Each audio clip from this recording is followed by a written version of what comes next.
put the candle out.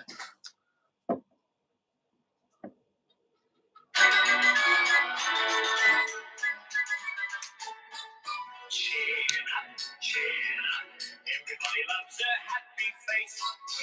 Wear it, share it. It's bright up the darkest place. Twinkle, sparkle, let the sun shine in. You'll be on the right side, looking at the bright side. Up with your chinny chin chin. Chin up, chin up. Put a little laughter in your eyes. Brave it, save it. Even though you're feeling otherwise. Rise up, wise up. Let a little smile begin. You'll be happy-hearted once you get it started. Up with your chinny chin chin. Now come on everybody, chins up. I said chins there. Yes, yes, I can see you've got a problem. Yes, I know, love, yes. Double trouble, yes. Oh, I wasn't being sarcastic. How can I be sarcastic with the chin I've got? Look at it, 2.5 weight skin and bone. I'm not the president of the Pelican Club for nothing, you know. So look, if I can lift this, you can lift yours too. All right then? Stick it in the air and wave it around. Oh, chin up, chin up. Everybody loves a happy face. Wear it, share it. It'll brighten up the darkest place. Twinkle, sparkle, let a little sunshine in. You'll be on the right side, looking at the bright side. Up with a chinny chin chin. Chin down, get you down. Turn round, starting proud and think. Sad your trouble, double think. Glad they burst like bubbles. Chin up, chin up. Every little time your spirits will. Chin up, chin up. Give your attitude an upward tilt. Twinkle, sparkle, let a little fun begin. You'll be on the right side, looking at the bright side. Up with the chinny chin chin. You'll be on the right side, looking at the bright side. Up, keep your chinny chin up.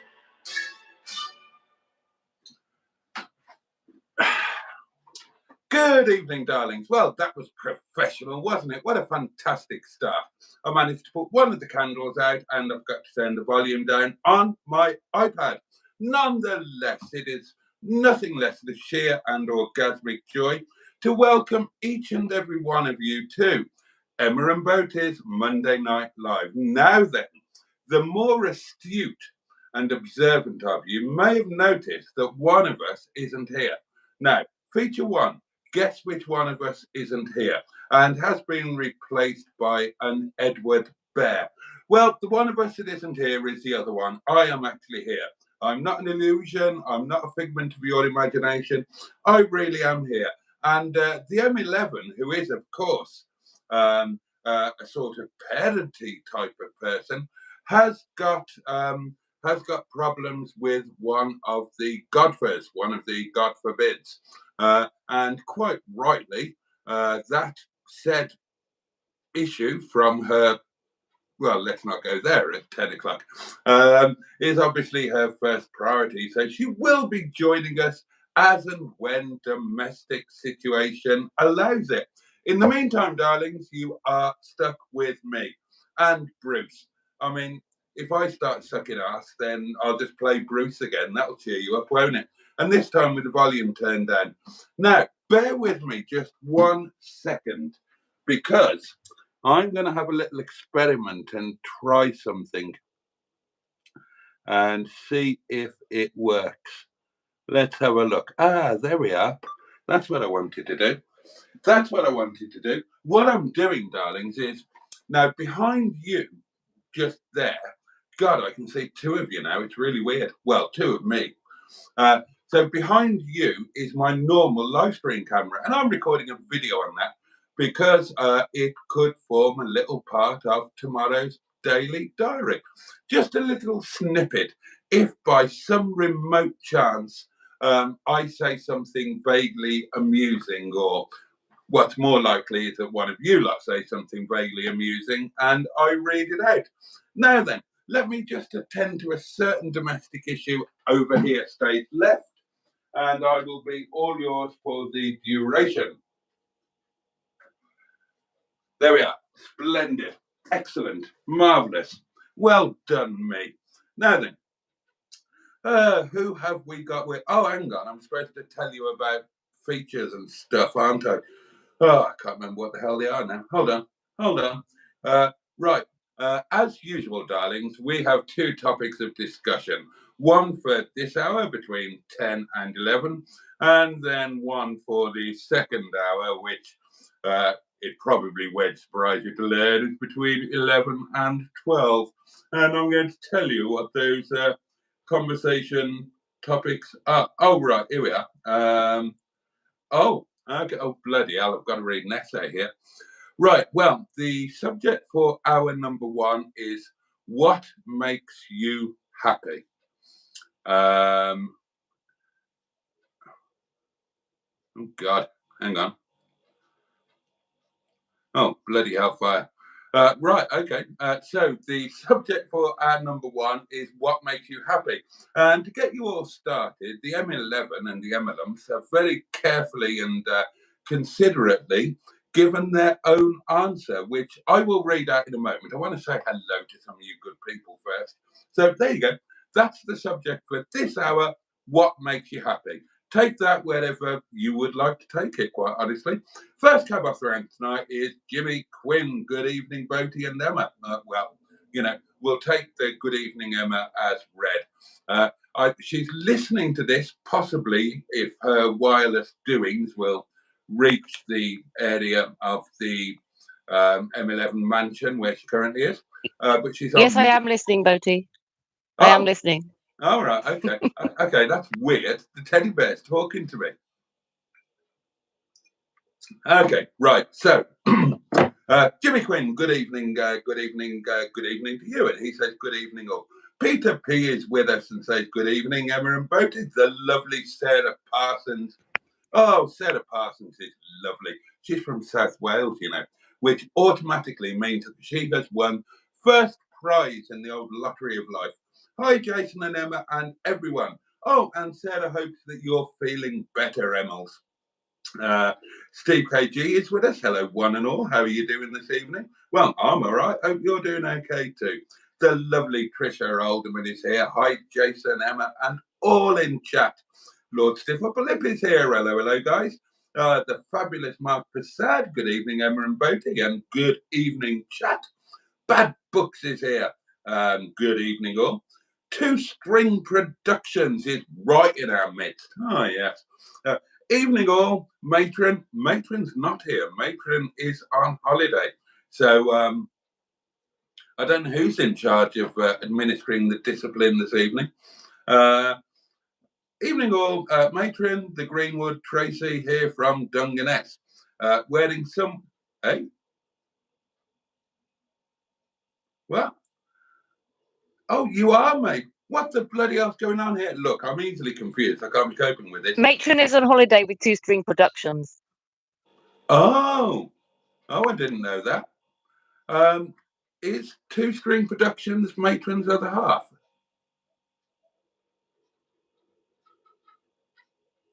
But answer came there none. Okay, right. So Matron says, good evening all. It's Matron the Greenwood stroke Tracy here from Dungeness. I'm wearing someone else's clothes tonight because I can't remember my login on someone else's phone. Okay, well, that's not confusing at all, is it? Oh, dear me. Buddy Scrotter is here and says, good evening all. Oh, and apparently Matron's phone has got no reception. Right, okay, God above. It's going to be one of those nights, this is, darlings. Oh, roll on, wine a clap. That's all I can say. Where was I? Good evening, Boaty and chums, says the fabulous Alan Simpson. Has Emma been replaced by Ted? Apparently, yes, Peter B. Alan says, I'm now imagining Boaty dancing around with a chimney sweep's brush. Well, be careful what you wish for. Could easily happen sometime between 11 or 12. I'm not reading that one out, Jimmy. Steve Nespaul is with us from across the old Heading Pond. And he says, hello, boatman and fellow humanoids, because that's how he speaks, being from a very dry state in the United States of America. I'm not here either. So, oh God, I can't cope with that. I love a Brucey bonus. Chin up, says Mark Sad. What makes me happy? Asked Steve KG. my painkillers. Buddy Scrotter says, I thought Emma was in the bath. Lol. She was the other day. And so was I. But we were in separate baths, obviously, but both watching Mustard. These live streams make me happy, says Peter P, which is a lovely and very kind thing to say. So thank you for that. And I'm glad they do. What makes me happy, says Alan Simpson. A day when I can go off road tripping with good company. I agree with that. No curfew. Oh, lovely. No destination in mind. Oh, I don't know if I could cope with that. A banging soundtrack and lots of places to stop for naughty scran en route. Well, I'm totally on board with that. Barry has popped in, that guy from SETI Alpha 5, of course, and says, hi all, can't stay long, it's date night. Oh, well, fingers crossed you get lucky there, Barry or Karen or both of you. Have a fabulous date night. Much love from us all. What are you doing? Oh, don't tell us. Just go and do it. Go and do it and enjoy it, and let us know, where you went and what you got up to and what you ate or what you drank or what you did or who you did. Let us know tomorrow night in Tuesday Night Live. Oh, that's good, Barry. That's good. Somebody was asking Barry how he's getting on, and he's getting his head around things, and he's not too bad, so that's good. I'll answer both questions now, says Barry. Racing, working out, hiking, and watching a good film with my wife makes me happy. Can't argue with that. I had a great weekend, says Bad Books, and believe me, I do want to hear about your weekends. Obviously, some of you I'll have caught up with on Friday night, Saturday night, Sunday night, perhaps, but there will be others who I don't know how your weekend went, and I need to know. And the rest of the community need to know. We all need to know because we are all nosy bastards. Yeah. So, what was the highlight of your weekend, and what was the best meal you had over the weekend? And how has Monday worked out for you so far? And we are going to see out Monday with you. So there we are. Did anybody watch F1? Did anybody watch the tennis? What else happened over the weekend?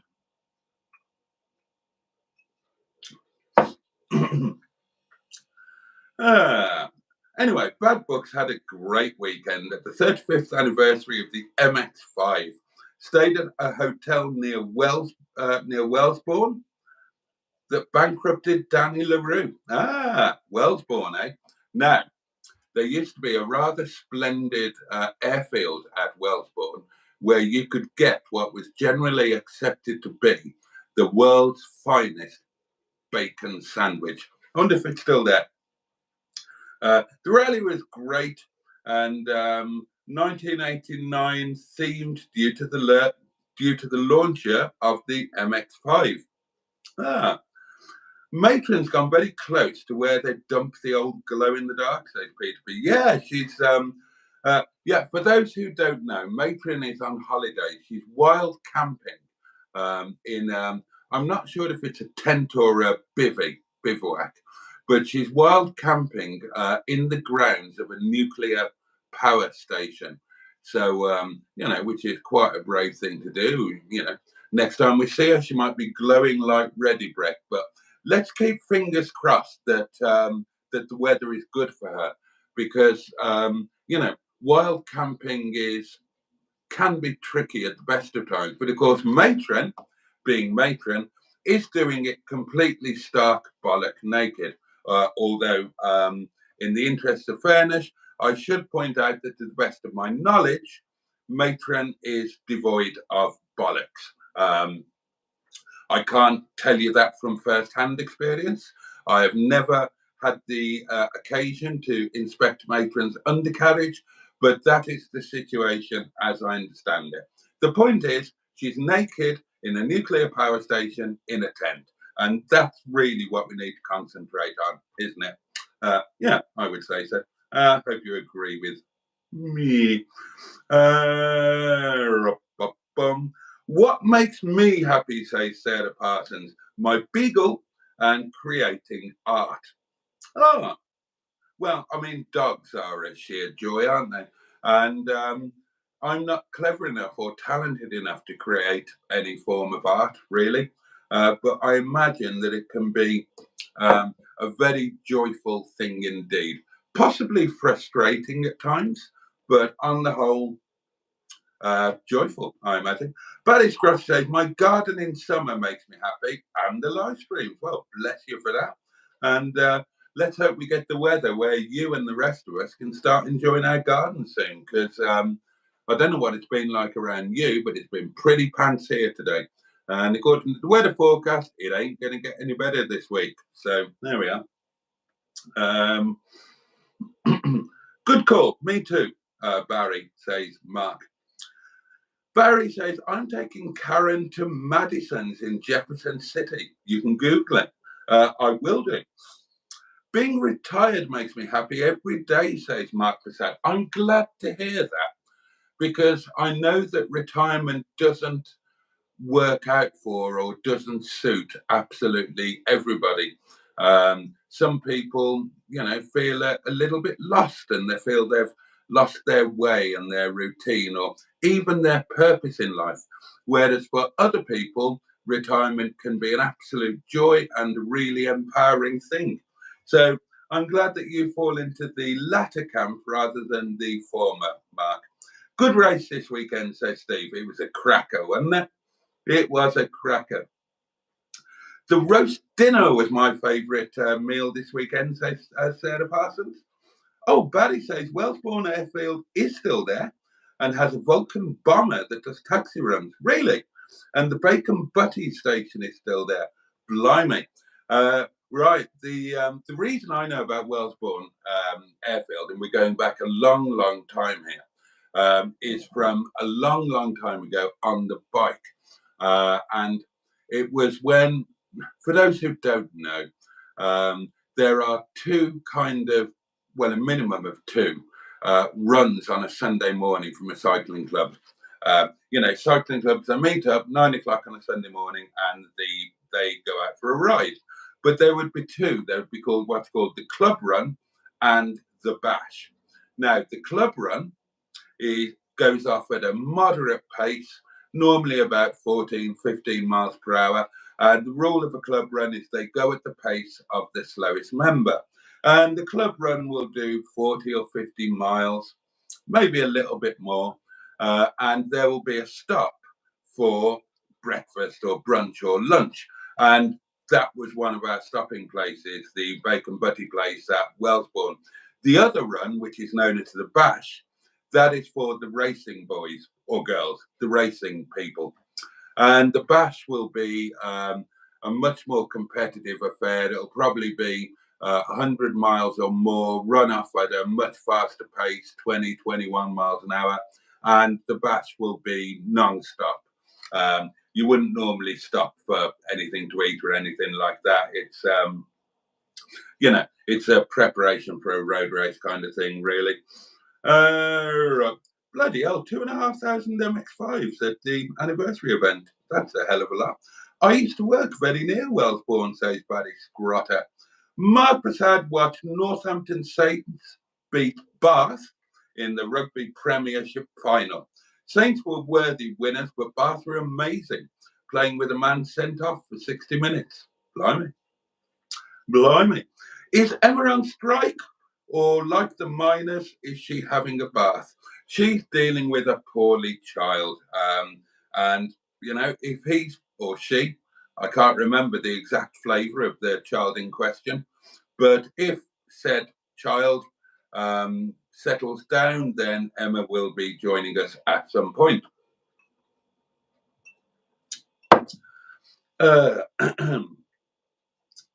What makes you happy, Boaty? Asks Alan Simpson.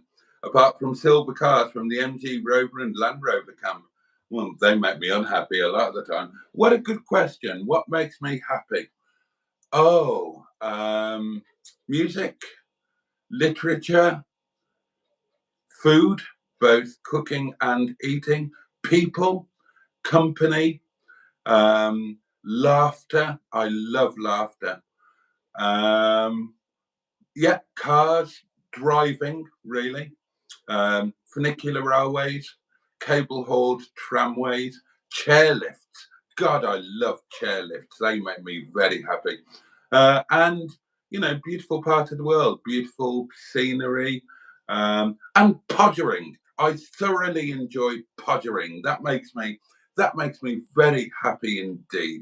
But thank you for asking, Alan. That's kind of you. I did enjoy the match, says Barry. My team is Leicester Tigers, but Northants deserve to win. At what age can you retire as a man now? Asked Barry Scrutter.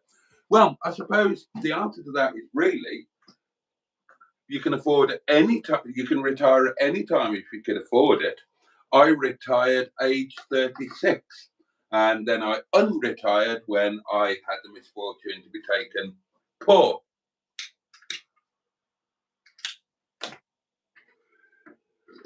I honestly don't know what the official retirement age is now.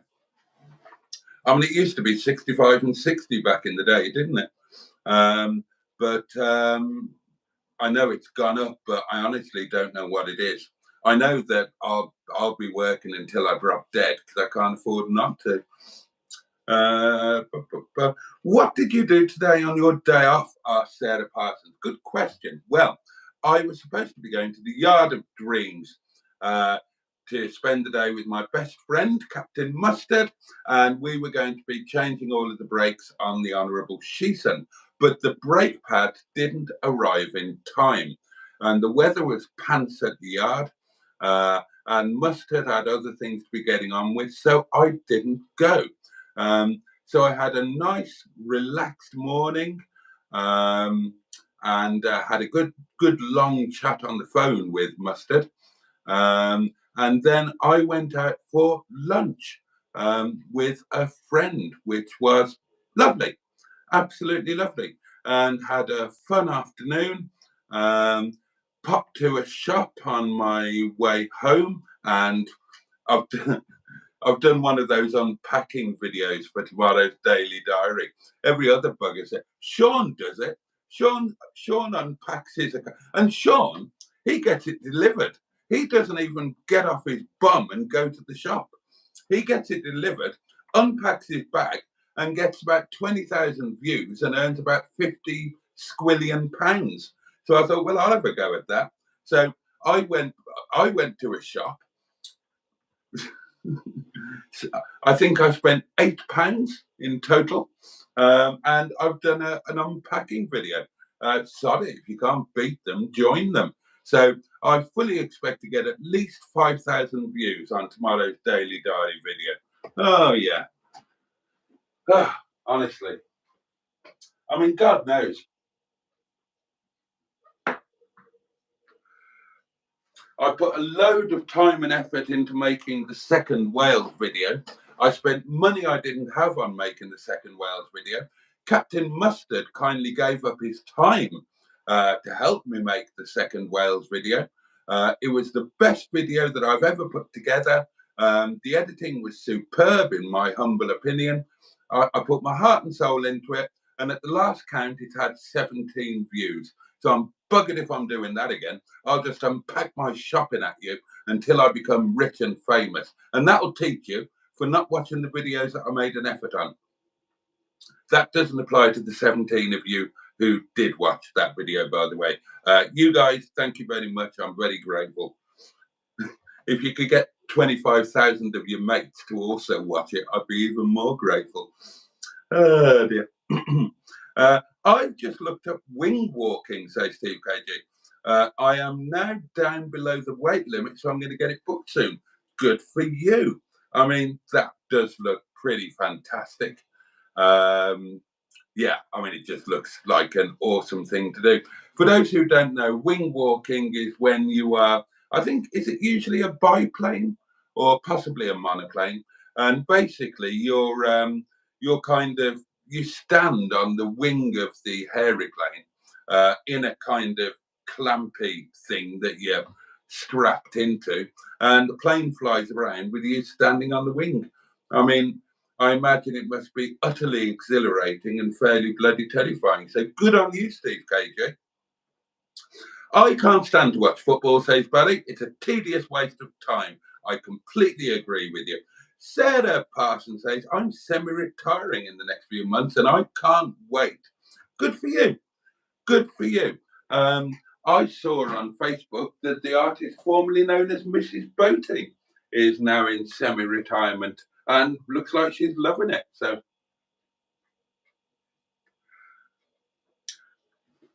I'm delighted for you. As I say, not something I would ever do. It wouldn't suit me, to be honest. It wouldn't suit me. I can't do nothing. So, I mean, if I was able to retire, I would do something that was like work and took the same time as work and that I put the same effort into as work. But that I didn't get paid for. So pretty much like YouTube at the moment, really. Something I put a lot of time and effort into and don't get paid for. I'm with you, Sarah, says Paddy Scratter. Although I've got a good few years left, retirement will be so good. Don't forget to like this live stream, instructs Jimmy Quinn. And no fewer than 17 of you have done exactly that. But there are 29 of you watching. So that means that 12 of you haven't liked this. And that could be because you think it's absolute pants. And that's fair enough. I can't argue with that. But thank you for prodding them, Jimmy. On this side of the Atlantic, says Barry, I support New England Patriots. Yes, America has a rugby league. I didn't actually realise that. Bad weather and heavy showers, says Bad Books, blocked guttering and downpipe.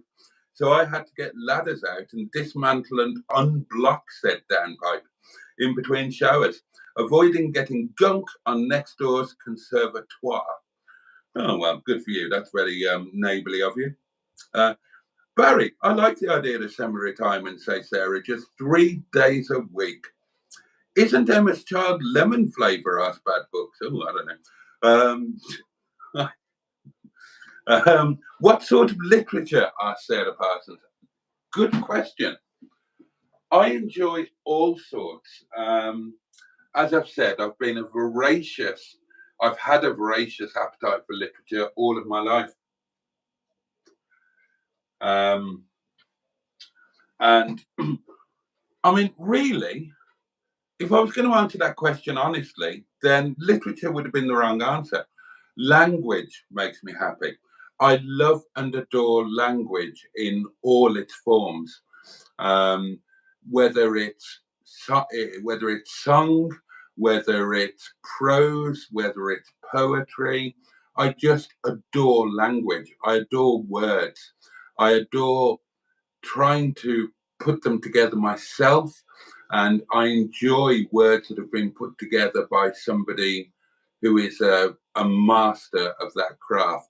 And the name that for me would obviously spring to mind, and the man that I consider to be the greatest wordsmith ever, would be Dylan Thomas. Now, it's widely known that Thomas would spend 3, 4, 5 months working on a single word in terms of finding the correct word for that correct spot in the. And I mean, quite honestly, I mean, there are some people like Einstein, Stephen Hawking. They're kind of almost beyond human in terms of what they are able to do with their minds. And I would put people like Dylan Thomas in the same groupage, if that doesn't sound too weird, because they're capable of doing things that seem beyond, certainly beyond me, and beyond a normal human being. I mean, occasionally over the years, I've written some things that I can look at and say, yeah, that's pretty damn good. But I don't think I've ever written anything truly earth-shattering in the way that some people are able to. So yeah, I love language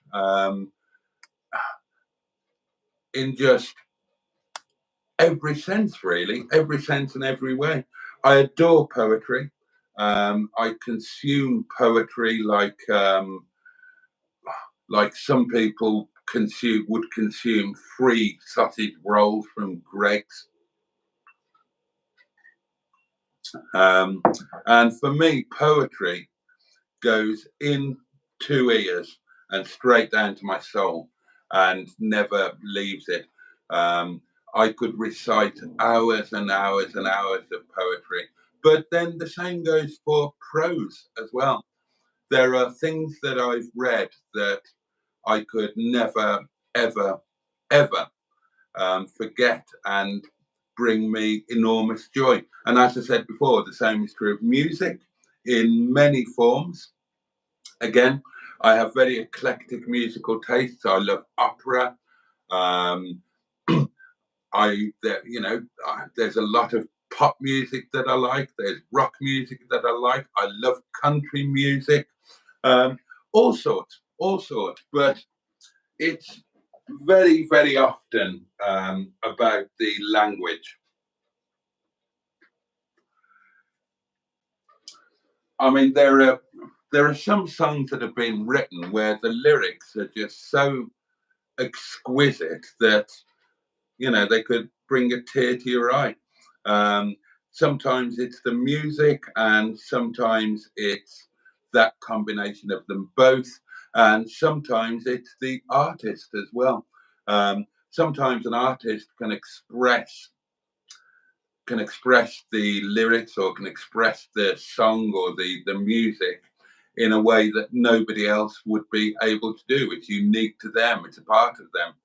And I guess that's what you respond to on some level. You're responding to them as well as what the them has produced. If that makes any sort of sense to you at all. Barry Scrotter did all of his gutters in February, and it was a messy job. My weekend, says Steve KG, sorting out the garage and my cars. A good spin out in the Boxster, and jet washing out the what? Frint, that seems to say. What's a frint? Oh, front. He corrected himself. Jet washing out the front. Ah, yeah. I still haven't finished jet washing my yardy bit. I did about 3/4 of it, and then you just get bored and you think, oh, well, perfection is boring. If I leave 1/4 of it undone, I can enjoy the other 3/4 all the more because I can see the fruit of my effort. If I do it all, then there's nothing there to see, is there? It's just a clean patio. And where's the fun in that? Retirement age is 67, says Jimmy Quinn. Thank you very much. All things Alex is right in our midst, darling, right amongst us. Good evening, sir. Good evening.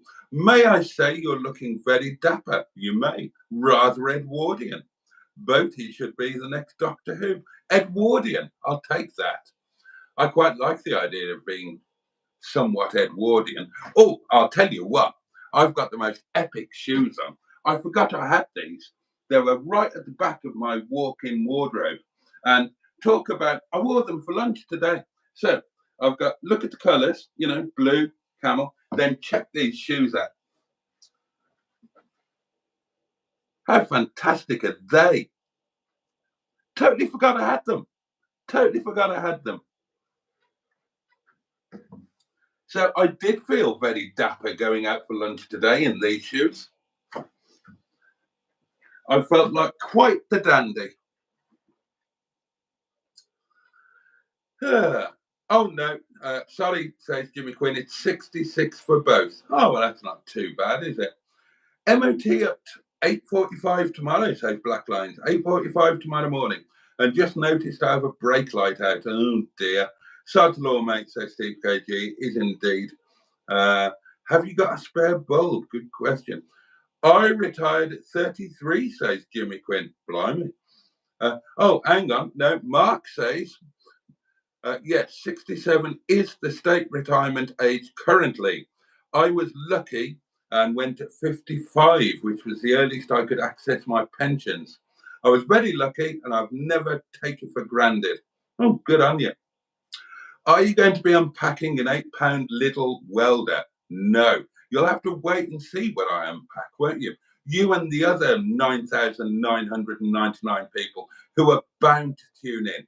And if you think that I'm being ridiculously optimistic, hoping for 10,000 views on tomorrow's Daily Diary, well, let me just say that today's Daily Diary has had over 50 in just 6 hours. So, you know, how I'm not being unreasonable at all, am I? No, of course I'm not.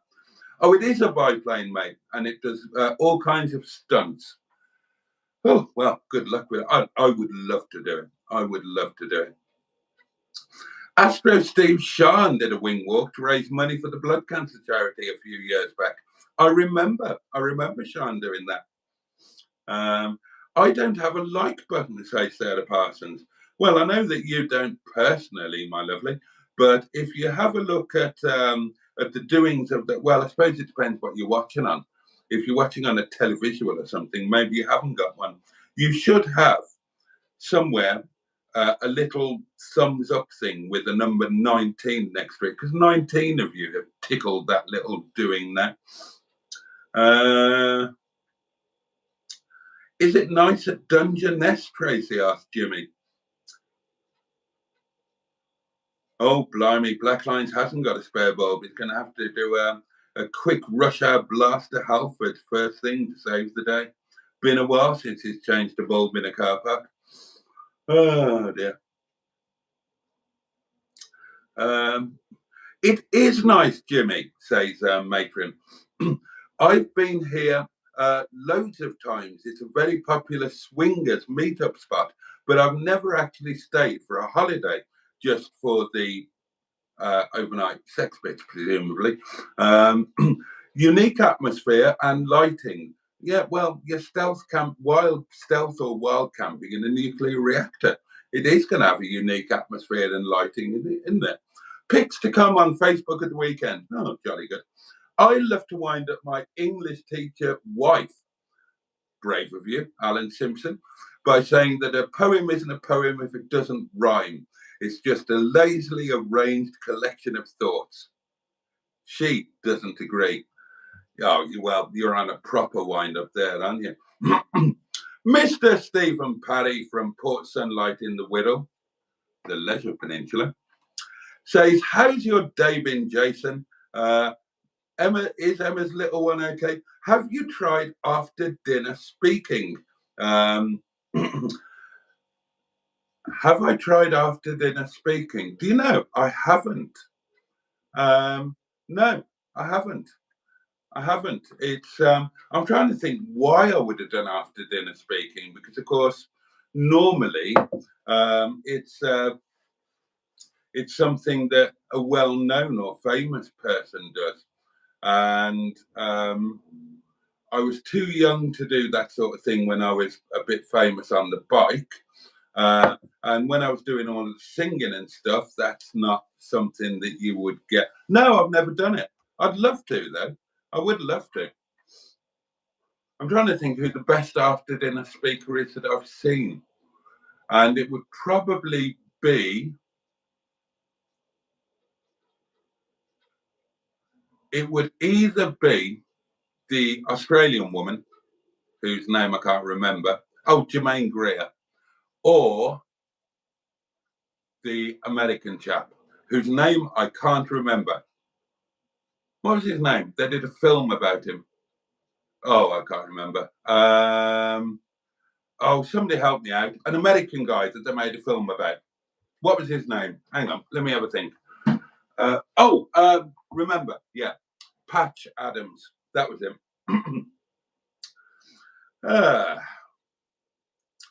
'Tis dog's delight to bark and bite and little birds to sing, but all that flies can do is shit on everything. My great-granddad Simon's poem. Well, thank you, Bad Books. That was lovely. There is a famous garden at the place Tracy has gone to, says Baddy Scrotter. And he also adds, I love jet washing. And he says that quite proudly. I love it too, says Steve KG. It's so satisfying. At least you check the lights out, Black Line says Bad Books. Save an even bigger pain in the bum. True. Oh, and Macon says, yes, Buddy Scrotter. Derek Jarman, his house is a few properties down from where I've pitched my tent. Oh, there we are. Those are banging loafers, says Mark Passad. I'm delighted you approve. They're cool, aren't they? And I genuinely forgot I'd had them. Did anybody watch the last MX5 video on Tasty Classics? Asked Steve. Careful, Boaty. You could be encouraging the foot fetishists. Yeah, well, thank you for that wise word of warning, Barry Scrotter. Barry did see the Tasty Classics video. He watches it every Friday. I started it, then I got distracted, but I finished it today. Say, Steve, great job. All things Alex says, Boaty, I know I'm late to the party, but what's your tipple of choice this evening? Well, at the moment it's water, because according to the Big Book of Rules, I'm not allowed to drink before the 11 o'clock. But at 11 o'clock, I will be opening a bottle of Rioja Blanco. And thank you for that timely reminder, because I need to take it from the wine fridge and I need to put it into the wine freezer to finally chill it down. And if anybody's interested, that is what I will be quaffing tonight.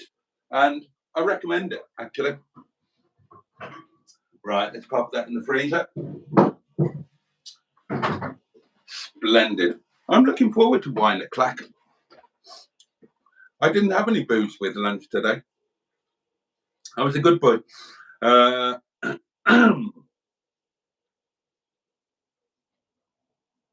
Oh, right. Jolly good. Jolly good. Jolly good. How about a master of ceremonies, Boaty? Asked Steve KG. Yeah, I've done that. I've done that. The best gig I had was emceeing at, this is going to sound awful. This is going to sound awful. I don't even know what to tell you.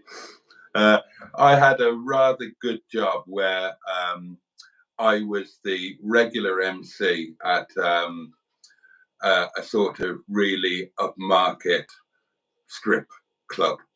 I mean, let's face it, how upmarket can it be? Women get their kit off. I enjoyed that very much. I really did enjoy it.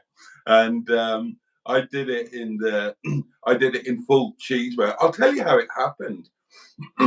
It's when I had the entertainment agency and the promotions company. I had the promotions company was my own. I started that Grand Central Promotions, and as most of you know, we used to do all of the corporate work, and then we bought out one of the bigger entertainment agencies in the UK, which was called Ghost and Nightingale's Agency Services. And the job came from that. And yeah, so we got this inquiry asking, could we provide an MC for these strip things? And I thought, I'm not passing that one on. I'm doing that one. Thank you very much. So that didn't make it down to the troops. I collared that one. And yeah, I enjoyed that very much. Dear. Where's the M11? Demands Black Lines. Trying to settle an unwell kiddie, replies Matron. Replies Black Lines. I will be with you soon, says Captain Mustard. So that's a relief. We'll all be safe when Mustard gets here. The best after dinner speaker I ever saw, says Mark Passad, was Deadly Derek Underwood, one of English cricket's greatest bowlers. He was hilarious.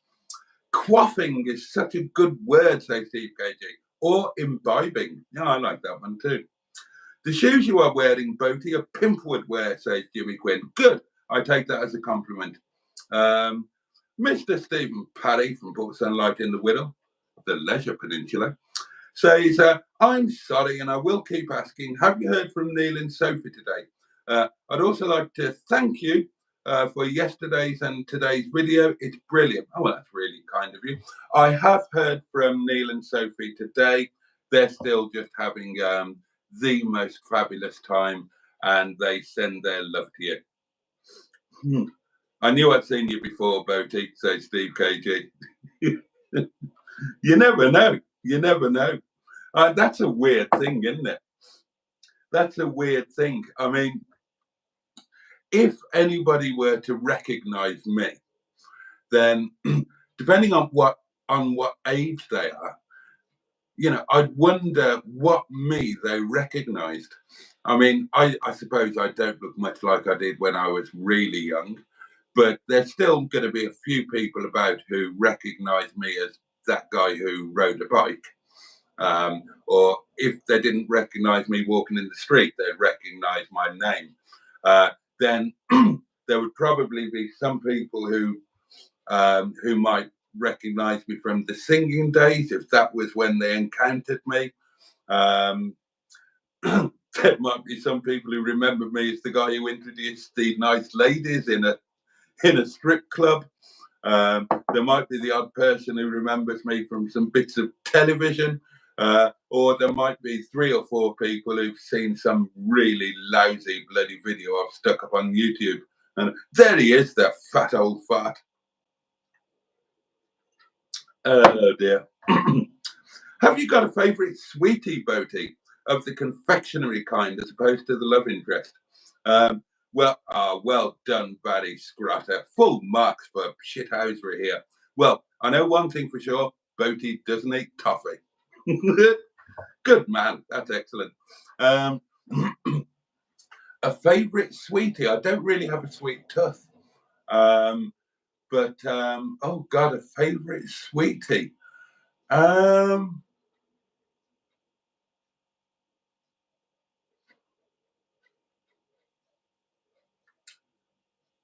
God. Chocolate orange. I like a little bit of chocolate orange. Trying to think now. I quite like, you know, those tins of sweets that your wife buys for Halloween. And you used to get those like miniature version of chocolate bars. I quite like some of them, you know, a little miniature Twix. I sometimes have a craving for chocolate, normally about once or twice a year, but I only want a tiny, tiny amount of it. Like I couldn't eat a whole Twix or something like that. So those little things, they're perfect for that twice yearly thing when I just think, oh, I could just eat a bit of chocolate. It doesn't eat toffee. It's an extraordinary place, isn't it, Dungeness, says Mark Prasad. We regularly went there with our children when they were young. The beach and the houses next to Jarman's cottage are amazing, and the nuclear power station is majestic. I love wine gums, says Steve KG. Oh, licorice for Peter P. Right, I'm going to read out Emma's What Makes You Happy, because she took the effort to write it down, and she'll probably be miffed if I don't read it out. So, this is the M11's What Makes You Happy, her story. This time 3 years ago, I had everything I had ever wanted. Then within weeks, I lost almost all of it. In the monologue at the start of her song Ride, Lana Del Rey states, it takes getting everything you ever wanted and then losing it to know what true freedom is. I have adapted this for myself to sometimes it takes getting everything you ever wanted and then losing it to excuse me, to learn to find happiness in the little things in life. I agree with that. It was these little things that kept me alive throughout that very difficult time. And even now, I still think about them, appreciate them, and take comfort in them. Having a long bath and the fact I have warm water, the smell of fresh rainfall and the ability to breathe, A safe roof over my head, however basic. A delicious meal, again, however basic. A friend stopping by for a cup of tea and a chat. Or a really good fart that makes me smile and giggle to myself as my buttocks ripple. In setting this topic, I'm interested to hear what everybody else does or thinks about that makes them happy and keep them going, even when the shit monster comes to town. Well, there you are. And you've got 8 minutes left to get those in, darlings. Oh, ripples and dime bars are amazing. Oh, frozen chocolate. Oh, dear. Frozen chocolate. I just have to say that I didn't say that bit about the fart. Boaty added that. Oh, get you chiming in. I may have, I may have added a little bit there. Right, what else am I supposed to be doing in this first hour? I haven't got a bloody clue. And it's nearly all gone. We've got 8 minutes of the first hour left. So do chime in on the what makes you happy thing. And I will give you warning of what we're going to be discussing in hour 2, darlings, or what we're supposed to be discussing.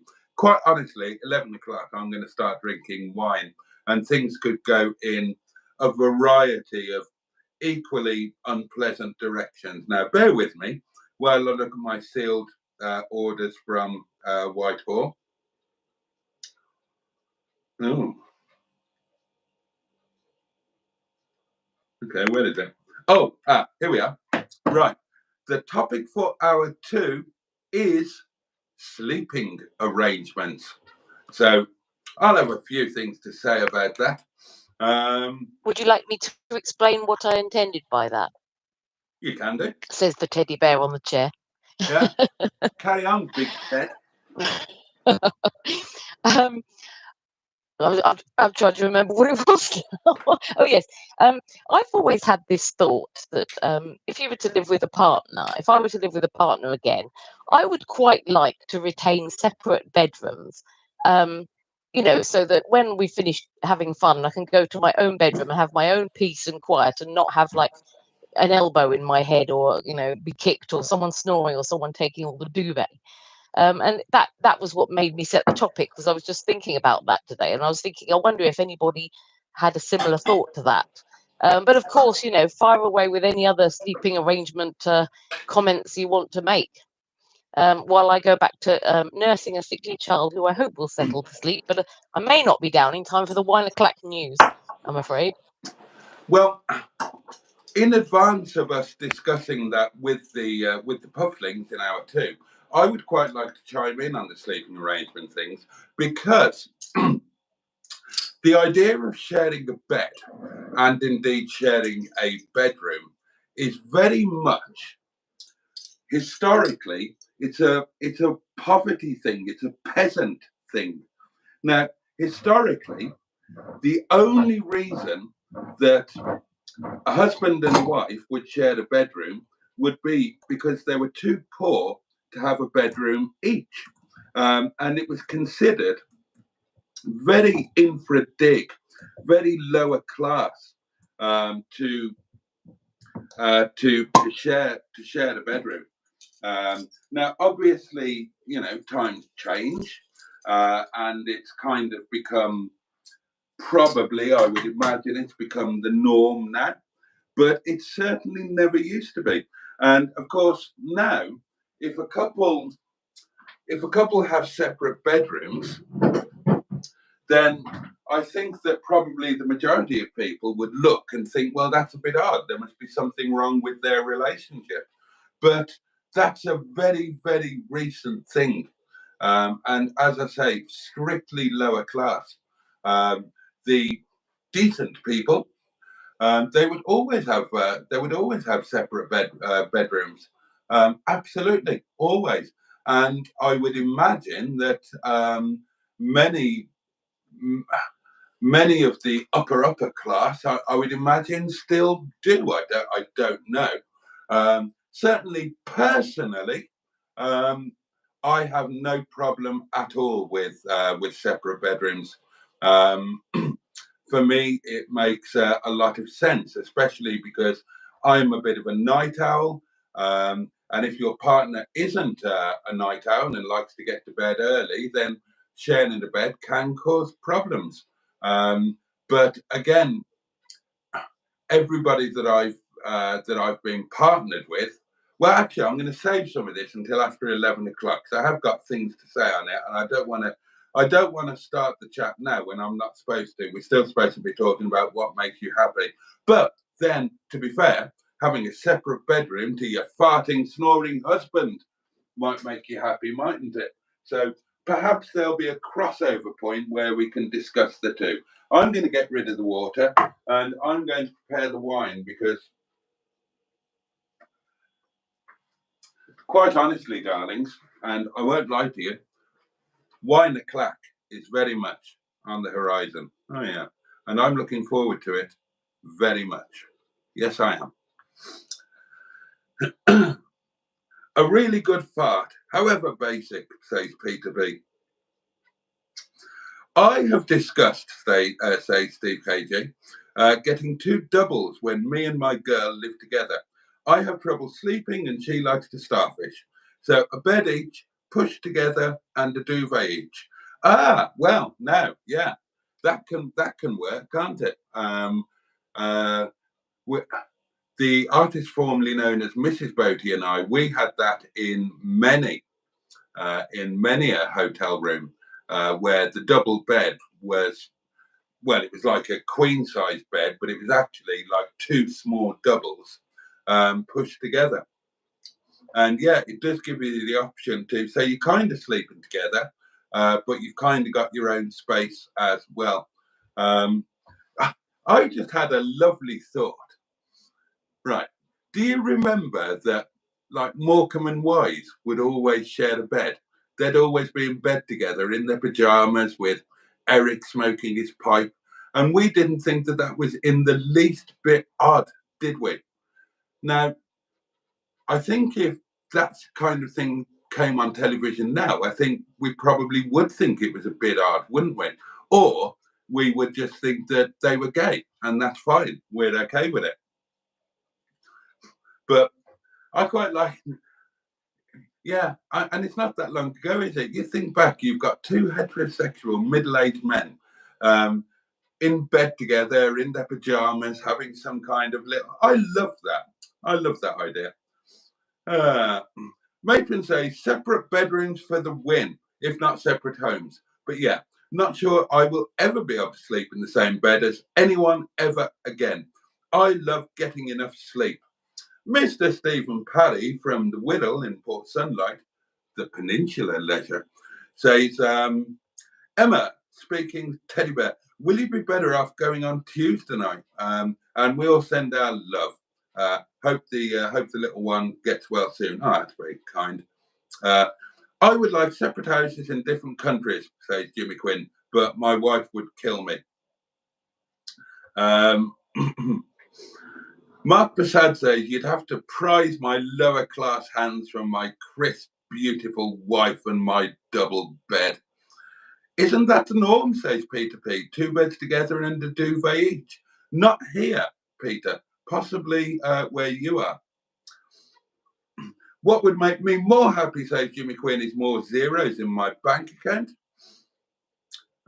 Separate houses. Now, I always joked with the artist formerly known as Mrs. Boaty, that my ideal marital setup would be having two semi-detached houses kind of knocked into one, and she had one and I had the other. And the joke is that I was only half joking. I mean, talking about that side of things, I'm a big believer that in a successful relationship, each partner needs individuality, space, and probably time alone doing their own things. And I'm not a believer in like forcing a relationship where you try and get two separate people and try and make them into one conglomerated blob, if that makes any sense. I don't like that idea, because in my mind, it's just, in order to form that new one, you take some away from one, some away from the other, and they're not the people that they were. They're reduced versions that have compromised themselves in order to fit into what somebody deems as what a relationship should be. So,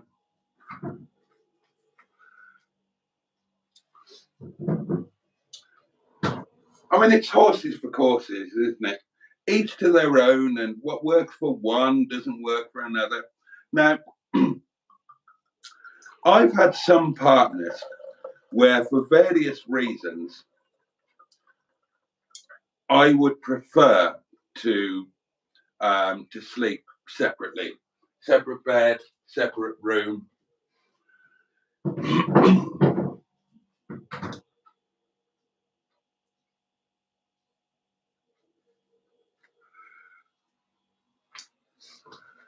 But then I've had other partners where I can't imagine that, and where the biggest delight was being entwined around them all night, every night.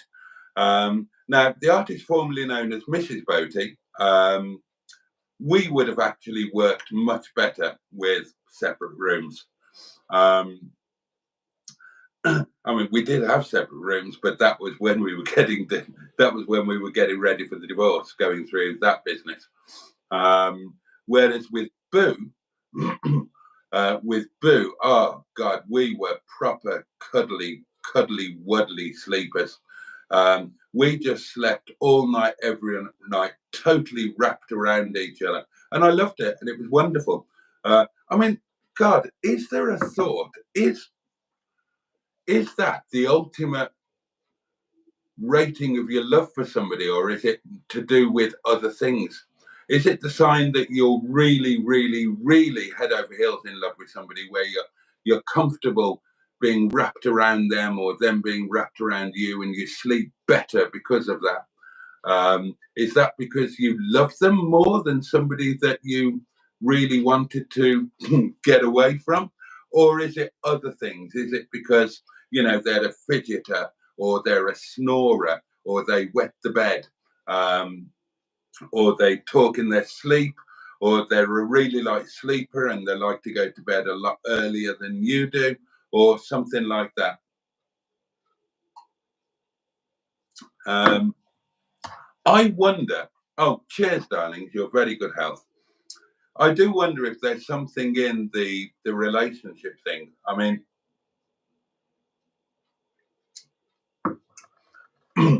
Boo was, I say was, Boo is probably,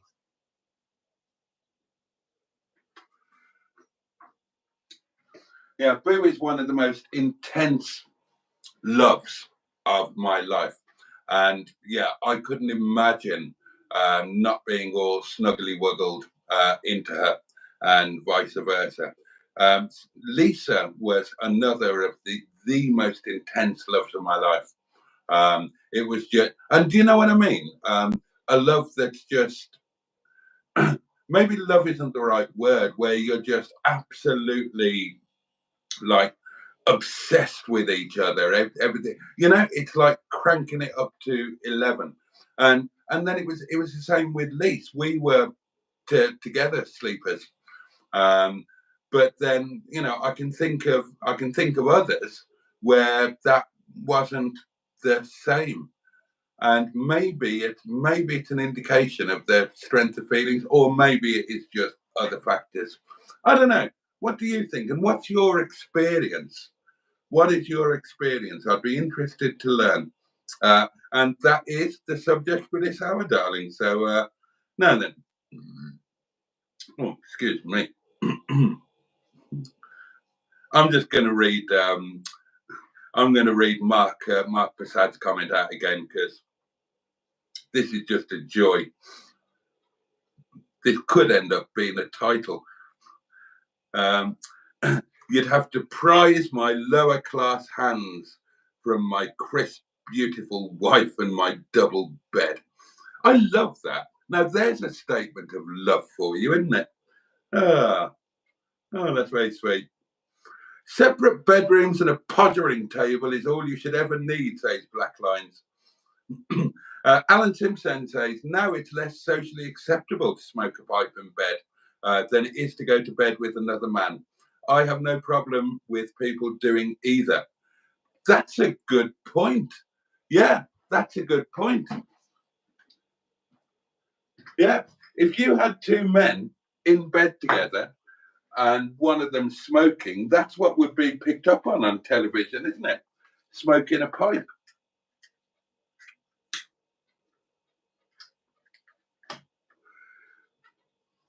I wonder what we thought back in the day. I can't remember what I thought, but when you're a kid and you're watching Morecambe and Wise and they're in bed together, did we think that was odd? Or were we just a little more naive about sex when we were kids? Know about sex too young these days, don't they? Oh, the age of innocence is gone. I suppose that's, the internet and social media and various other things for you, but the age of innocence is gone. I knew less than nothing about sex when I was 28 years old.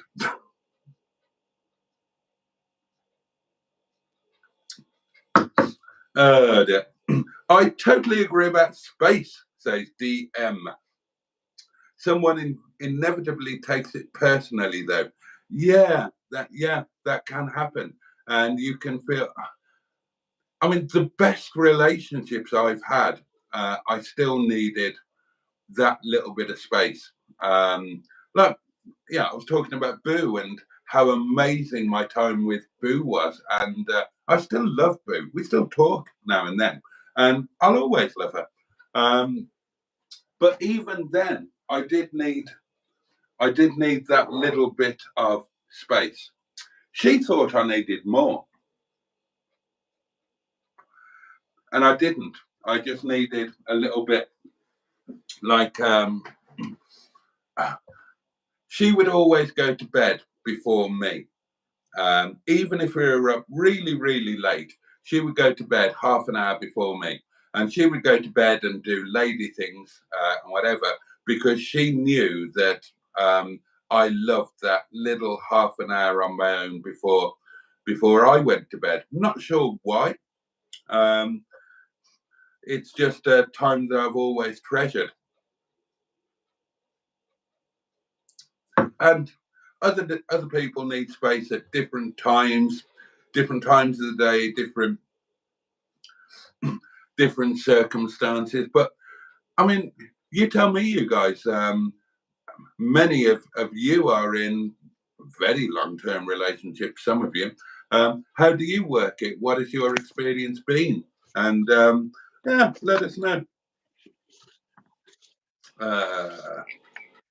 Hello. Hello. Oh, hello. Right. Yeah. Not going that well here. Okay.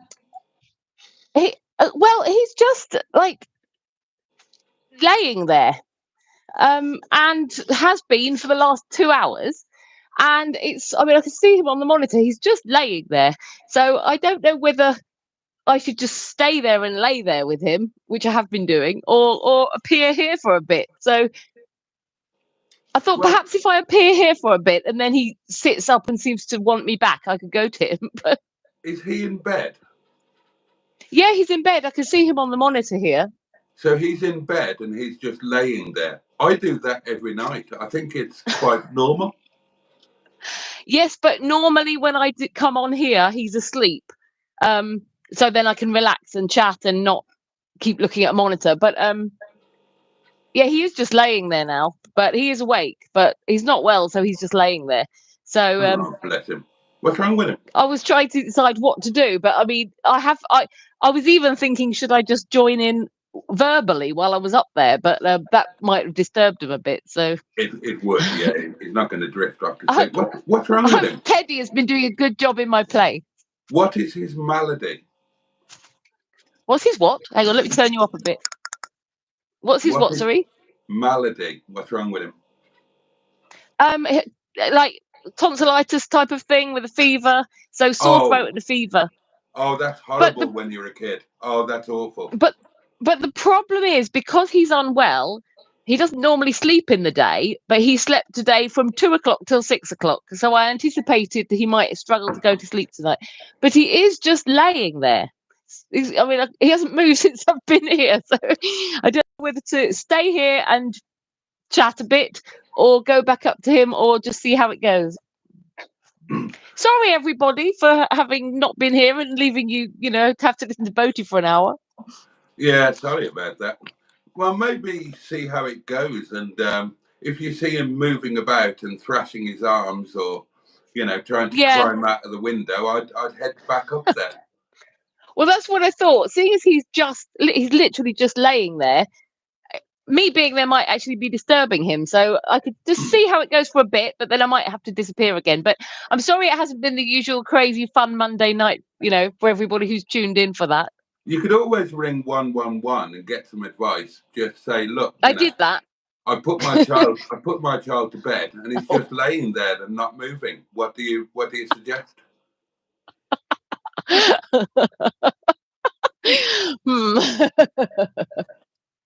Well, I'll just keep an eye on him. Let me reposition my monitor. You stand there, Teddy. I hope Teddy's been good. I wish somebody had a monitor so they could check on me when I'm in bed. Well, we could always set one up, and I'll keep an eye on you. Yeah. Right. Yeah, he is. I think as he's moving a little, but yeah, as he's just lying there, I might see how it goes. But yeah, sorry about that, guys. Oh, now you've disappeared. You're leaving everybody to me now for the next hour. Now you've done your bit. No, I'm just I was having a crafty puff.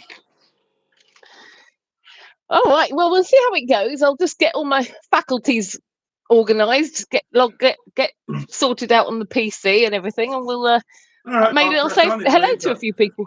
Peter P says, my maternal grandfather's pipe never left his mouth. His teeth were shaped around it. I remember when my father smoked a pipe, he gave it up. He gave up smoking, and then he took up a pipe and cigars. And I loved the pipe and cigars time. And then he just gave it up totally. But I love the smell of a pipe.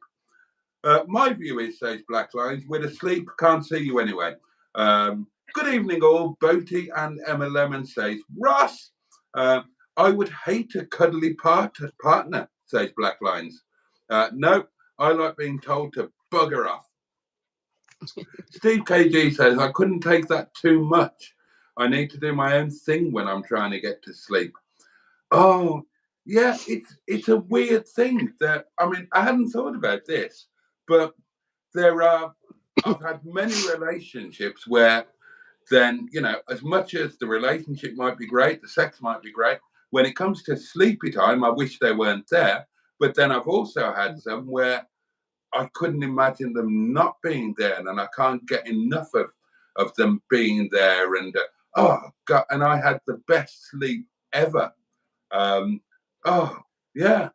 So that is weird. I wonder why that is. An architect told me, says Bad Books, that Sheikh Mohammed used to have a mirror image houses a mile apart with woods between, so he wasn't disturbed by the wife and kids. The average house is 16,000 bricks. A Sheikh's house with 300,000 bricks. Cheers, Boaty, says Steve KG. Just cracked a beer. Cheers to you. Infatuated, Steve KG. Good word. Infatuated. I was infatuated with Boo from the first moment to the last. Same with Lisa. Trying to think if there were any others that were that intense. And I don't think they were. I think those were the two relationships, more than a transitory thing, that were on that level of intense. Bernard might have been like that, but she never hung around long enough to find out. A very good evening, Boaty and Emma, says Andrew Buttigieg. I forgot the live started an hour ago. You forgot that last bloody week as well. I'm sure you did. I have one of those long body pillows in the bed, says Ross. It creates a nice barrier from Mrs. DD. Dear. Oh, dear, oh, dear. Lady things, lol, says DM. Oh, now everybody's saying hello to Emma. Put a phone with Boaty's waffle next to Little Lemon. He'll soon nod off, says Ross, and Andrew says it certainly works for me. Alan says, welcome back to the M11. Have you been feeding him ice cream? What, me or Little Lemon? I haven't had any ice cream. I'd like some ice cream. I've often considered recording myself sleeping, says Steve KG, but if I caught something spooky, I'd have to move out. Oh, yeah, that could be an issue here, couldn't it? Boaty's nocturnal shenanigans on camera, says Andrew, with a quite an expressive face. I love the smell of pipe in the morning, says Andrew. Would you like to take over with the rest of the comments, Emils, and introduce I will give it a yourself go. to the audience? I will give it a go, but I would admit to being slightly, what's the word, frazzled, not very with it.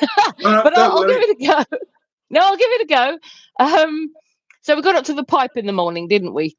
Jimmy Mighty Quinn said, hi, Andrew, how are you? Steve KG says, honestly, it would freak me right out.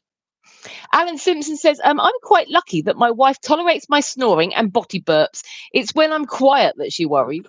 And Mr. Stephen Parry from Port Sunlight in the Wirral. The Leisure Peninsula. He says, we all send our love to little one. P.S. We all know your kids come first before chat. Yes, they do. They always put them first. Apart from right now. No, I'm only joking. He's still at the moment. He's waving his leg a minute ago, but he's settled down again. Jimmy Mighty Quinn says, gin and tonic time. Rob Hedgehog says, good evening, everyone. Steve KG is saying hi to Rob. And Peter P is waving at him. Dino Dad Ross says, is the 11 o'clock news postponed? Yes, it is. It was postponed. Steve KG says, pipe in the morning, ha, he, ha, he, ha. Something like that. Andrew Buttigieg says, hi, Jimmy, could really be better. Mum had another infection and there may be a tear in her bile duct. Oh, no, Andrew. Oh, no. Also, Doc said, if Mum has a heart attack or stops breathing during sleep, they may not. Oh, it's really sorry, Andrew. My goodness, do you know what? I don't know if it's something to do with the position of the moon or something, but absolutely everybody seems to be going through all sorts of crap at the moment. I'm really sorry about it. I hope we'll pull through soon and brighter times are ahead. So, but sorry to hear that, Andrew. Barry Scotty says, hi, Emma, glad you're out of the bath. I wish it was just a bath. Andrew Buttigieg says, revive her. Oh, sorry, that was they may not revive her. Sorry, that's really sad. I'm sorry to hear that, Andrew. It's really difficult when you've got. Yeah, I mean, I've had parents in similar situations. You know, mine both deceased now, so I can totally relate to that period of time. It's just awful. It's awful. And Steve KG says, sorry to hear that. Peter P says, oh no, Andrew. People are giving their sympathy. Jimmy Quinn is, Barry Squatter, Sarah Parsons. Steve KG says best wishes to everyone, and and then we've got Andrew says thank you everyone, dark days ahead of me and brother. Yes, sadly. Yeah, but we are all sending our love and thinking of you. We are, and many of us will have been there and been forced to walk down that road, against our will, and it's hard. It's hard. The thing that somebody said to me when I lost my mum was, and they didn't say it in a bad way, but they said, when you lose, they'd lost theirs, and they said that when you lose your mum, things are never quite the same again. And that's absolutely true. But equally, we go on and we remember and we grieve, and that's life, isn't it? That's life. It's very unfair It's very unfair. People are lost every second of every minute of every day, and yet life keeps marching on. The tide goes in and out, the sun rises, the sun sets, and it's the Philip Larkin poem, "Stop All the Clocks," and you think that it should be like that, shouldn't it? And it isn't. It's, we're infinitesimally, oh, tricky chap's words. We're tiny pieces in some sort of a massive jigsaw. And in one sense, each and every one of us matters massively because we're a part of a jigsaw, and a jigsaw can't be properly complete if one piece is missing. But then on the other hand, the jigsaw is constantly reforming and rejigging itself. And we kind of totally matter and we totally don't matter, all at the same time, which is really weird. And you've got that dichotomy where, as per the, I can't remember. It's not one of my favourite poems, so I don't know it. I know thousands of poems off by heart, but "Stop All the Clocks," something the telephone, prevent the dog from barking with a juicy bone. The idea is that when you get a personal calamity like that, and your world just tilts on its axis, then the world should recognise that and the world should stop. And of course it doesn't. Life just goes on for everybody. But then you get the other thing, which Eddie Izzard talked quite movingly about, where when one person dies that's considered to be important, Lady Diana springs to mind, then the world kind of does stop and the whole world concentrates. And as Eddie Izzard said, that the world stopped when Diana died, and the world paid notice, and the world grieved, and the world cried for the sons who had lost their mother. And as he said, I was the same age as the eldest son when I lost my mother, and the world didn't give a shit, didn't even know about it. So that's a weird thing, isn't it? That's a weird thing. That for you, as an ordinary person, the world goes on, and for some people, the world will stop. And I don't know where I'm going with that, but there you are. Can I just say, I've jumped ahead slightly in the chat to say this. Andrew Buttergeek says, "Sorry to bring the mood down." And I just want to say, well, first of all, the mood wasn't the usual Monday night mood anyway, so don't worry about that. But secondly, please don't apologise. Come on, I felt bad last night that I brought the mood down at the end because I wasn't in a good way last night. So, we all go through these times, and don't apologize. You're going through some crap at the moment, and it's really, really hard. And I think that Boaty has said, that's the thing about the community. We laugh together, but we're also here for each other if we've got anything going on that we need to talk about. And you shouldn't, it's really nice that you can use this as sort of a platform to be able to throw your crap out there and have people listen and give you a bit of sympathy when you need it, particularly Absolutely. if you're haven't got anybody else, or sometimes it might be a subject that you don't want to talk to people close to you about for fear of upsetting them further. So it's really nice you've got somewhere to go by coming here and talking about it. And you can see from the comments, nobody's sitting there saying, well, I haven't read them all, but hopefully not, because I'll be quite upset with them if they are, and saying, sorry, but I don't want to listen to this. From what I can see, they're all giving you sympathy and being really lovely. So don't apologise. I just wanted to say that because I saw him apologising, and I don't want anyone to be feeling bad about it. I completely agree with that. And I was talking earlier about the club run going at the pace of the slowest member. And as far as I'm concerned, the same applies to the community. Certainly the inner scrotum, which pretty much forms the community. And I don't care how much fun we're having.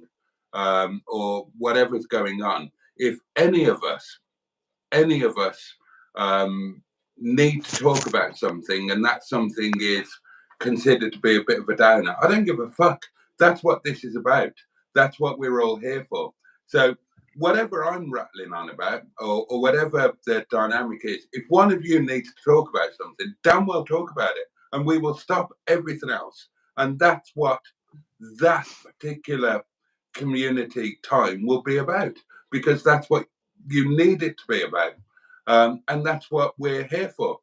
You know, there will be many times where we can laugh or be silly or ask about or whatnot, but you know, you don't do that.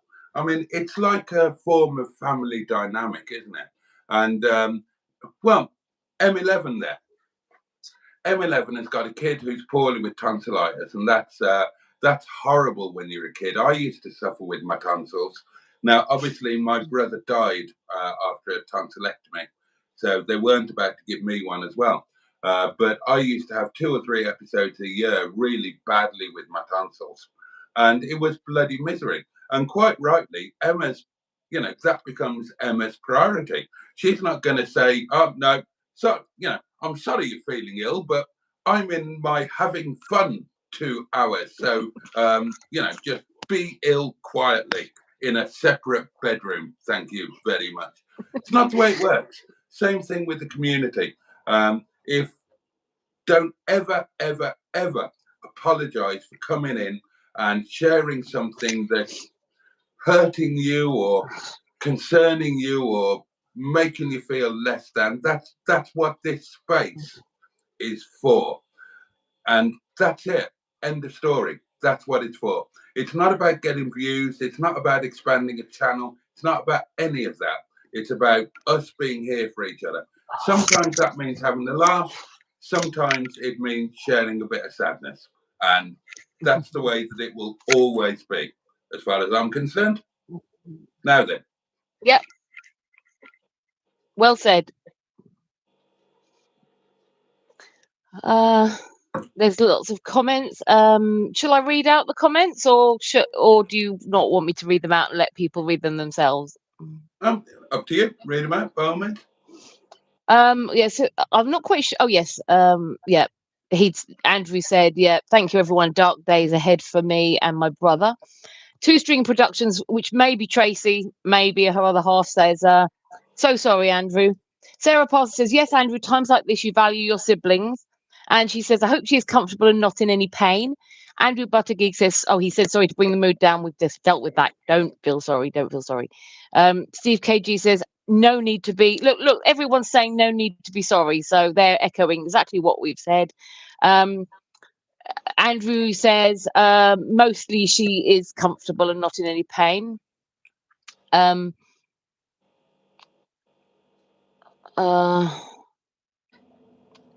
Sorry. Yeah, sorry.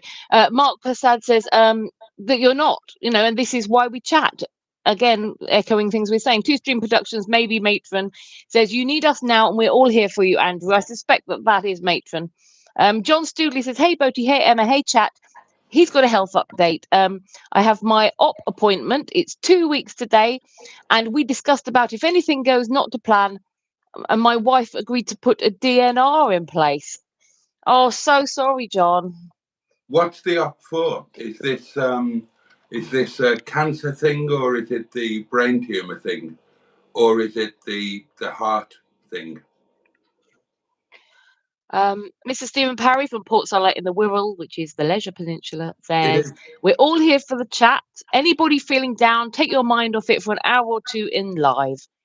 And people are saying hi to John. Ross says, I think these days it's really good if someone can get to old age with so much shit in the world. It's true. You get to a certain point, I think, and you just don't care about the little things anymore.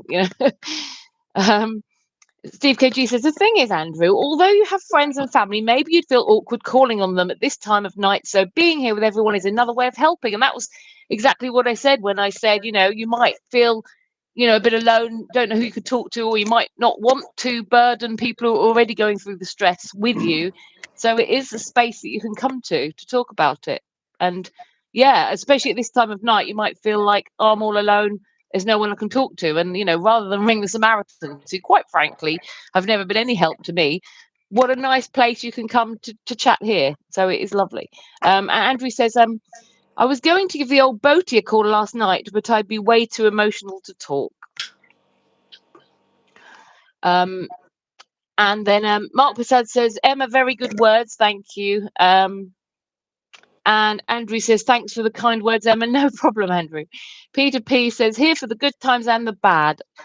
DM says, it's much easier to express feelings remotely when you're in the depths of it. That's the good thing about the internet. So, yeah, that's another good point. Yeah. And sometimes, you know, they say that thing about hiding behind a computer screen or a keyboard. But in times like this, sometimes it is easier. Because actually, you ring someone like the Samaritans, you're talking to a complete stranger who doesn't know anything, doesn't know you, or you talk to a friend or a family who know you very well, but they're going through the same crap and have an emotional tie to it too. So you don't want to set them off. This is actually ideal that people know you, but they're not directly involved. So, you know, that's a good thing. Another good thing about it. And Sarah Parsons agrees with D. Andrew says, there's only me and my bro and his partner. Mum's sisters have been to visit, but the rest of the family, nothing, not a peep. And Steve KG says, Andrew, that sucks, mate, which it does, yeah. Jimmy F500 says, I've recorded myself sleeping and nothing much happens. And I do snore a bit. The first time I did it, I talked some gibberish, more than normal. Interesting experiment to try. Oh, I wouldn't want to record myself asleep because I think I wouldn't want to see if I snored really loudly. Yeah, Two String Productions says it is moi, your sis Emma. So Two String Productions is matron in disguise tonight. People are saying hello to Tracy and John. John says it's the tumour and the cancer thing, Boaty mate. Steve KG says, hope it goes well, John. Yeah, people are giving John their best wishes. He says, I won't say too much on here as it upsets me a lot. That's fine. Obviously, that's another thing. On here, you can share what you want to share, or you can just vent a bit without giving any details. It's great. Can I just interrupt you there? As there is a phone call. Bear with me. Let me engage speaker mode. Good evening, caller. Good evening. Good evening. Thank you for calling. You are live on Emma and Boaty's Monday Night Live. Yeah, yes, I know. I've called you tonight, haven't I? Yes, you have indeed. Yes, and thank you. Yeah. Hello. Hello. Hello, Boaty. Hello, Emma, and hello to all of your audience that happen to be watching right now. I hope you're having a great time and you're not going to get bored. That's very kind. Thank you very much indeed. And and they are saying hello to you. Good. Right. Good. Right. Well, I'll get straight to it, shall I? Yes. Yeah, I should do that before somebody does get bored. Yeah. Well, I'm sorry to say this, mate, but thanks, mate. Honestly, yeah, thanks. Oh, yeah.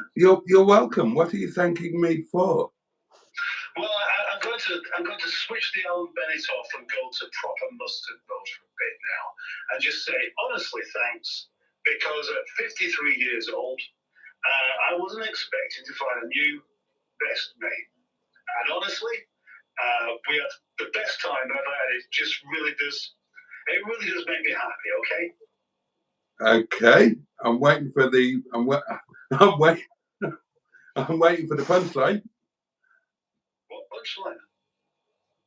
What is that? You wouldn't expect me to say it on your live stream, so I thought, what a time to say it. Because it's true, isn't it? You and I are best buddies, yeah? Yeah, we are. Are you being serious? What do you reckon?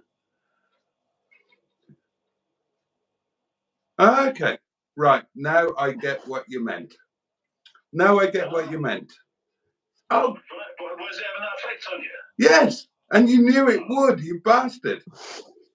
You bastard. No, I wasn't expecting that. Ah, It's important that people know that as much as we insult each other all the time, and we do. We make a point of being really fucking horrible to each other. Wherever It's possible. all just part of the game. It is. Yeah.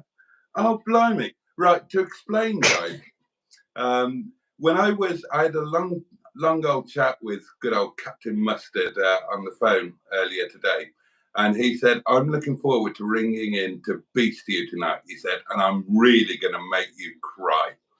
And I said, okay, bring it on. Look forward to that. That'll be funny. I had no idea he was going to do this. But, yeah. And now, my mate, go and bum yourself.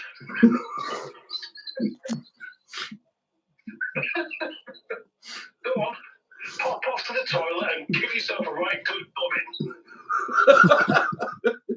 Well, you can go and fuck yourself up against the lamppost. Before I go. Yes. I do want everyone to know this, because I was serious. You are a cunt.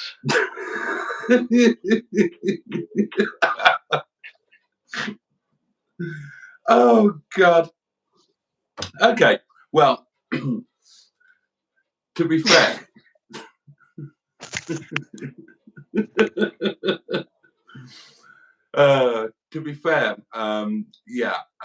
when I rocked up to the yard, however long ago it was now, on that day, and got immediately told within 5 minutes that I looked like a Nigel Farage tribute act. Then, at the age of, I think what was I then, 51 or 52? I didn't expect to find a new best friend either. And, and yeah, seeing as he's opened that door, then, yeah, absolutely, Mustard is my best pal. And I'm really, really grateful for him. And I'm not going to let you make me cry, you hairy bastard. Emma, do you know take what? over. Do you know what? I think that actually he's chosen the right evening to be saying this, because, you know, everybody's here this evening feeling a little bit, well, I don't know how it was at the beginning. I think that, you know, the tone has obviously become quite calm and serious, and you know, what a nice time for him to be calling in to be saying such a lovely thing, because, you know, we were all just discussing how we're all here for each other, and he's just called in to let you know the same, you know, that he's there for you, Boaty. So Yeah. you know, I think the evening he chose to actually say that, he didn't realize at the time when he decided. No, but as actually, like I said, he'd already decided this morning before knowing yeah, how the live stream was going to go. So, you know, we've all just been saying how everyone's here for each other, and he's just rung in with the same sort of sentiment directly for you to let you know that how great your friendship is for him, and you know, isn't that nice? And I have to, whatever this community is, then I have to give Mustard a huge amount of credit for it, because when I met Mustard, I had 12 subscribers. Mustard was my subscriber number 13. And I picked up subscribers because he was kind enough to stick me on his videos. And obviously I started going down the community route, and we talked about it, and Mustard was totally on board with it. And he pushed it, went along with it. So he is as responsible as I am for this being what it is now, and for a lot of the real world stuff, because he's like opened up his yard to me and to other members of the community. I mean, you know, lots of you, looking at the names here, lots of you have been to the yard and hung out with us and had fun with us. Rob Hedgehog, John Stoodley twice, Neil, Sophie, Joe, who we don't mention these days for obvious reasons, and many, many others. So, yeah, he's a massive part of it. And that's kind of the lovely thing about it, that as we've rolled along, everybody's become a massive part of it. And everybody has got their little bit of credit for making it what it is, because it's what it is because of the people. Mustard was the guy who more than anybody got it started and carried it forward. Then all of you guys have come along and you've all done your bit. And now, of course, we've got, Matron has been kind of part of it for a while. Now we've got the M11, a massive part of it. Well, technically 3 massive parts of it, if you include the Emma lumps. Yeah. And yeah, I'm going to stop now because I am actually feeling a little bit emotional. But yeah, what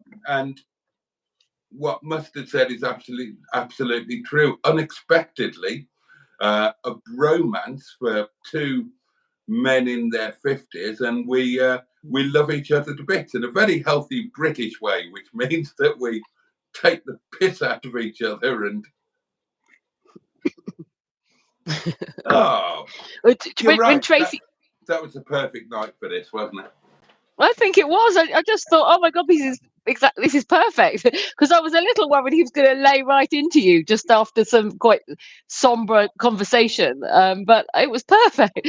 I was just going to say, Tracy, when Tracy first suggested I watch you and Mustard, she did say that that you're like husband and wife.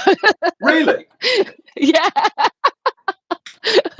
With you being the wife, I believe. Oh, bloody hell. Well, I'm the one who does the tidying up. Yeah, well, she said that you're a bit like husband and wife. So, yeah. Look at you getting all chilled out with your legs on the table. Oh, what do you think of my shoes?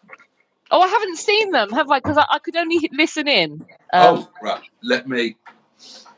If you put them up to the screen, I'll look at them on my monitor here. So, I can see them there. Oh, right. Well, they're kind of cool, I guess. I don't know much about men's shoes, but are they new? No. I forgot I had them. They were new once, but they've been at the back of my wardrobe for many years. Well, all shoes were new once, weren't they? And I found them today, and I thought that they would go perfectly with this shirt and this jacket. They do, actually. Well done for your colour coordination. Oh, thanks very much. I appreciate that. I managed to match my bra to my lipstick. That's as far as I got.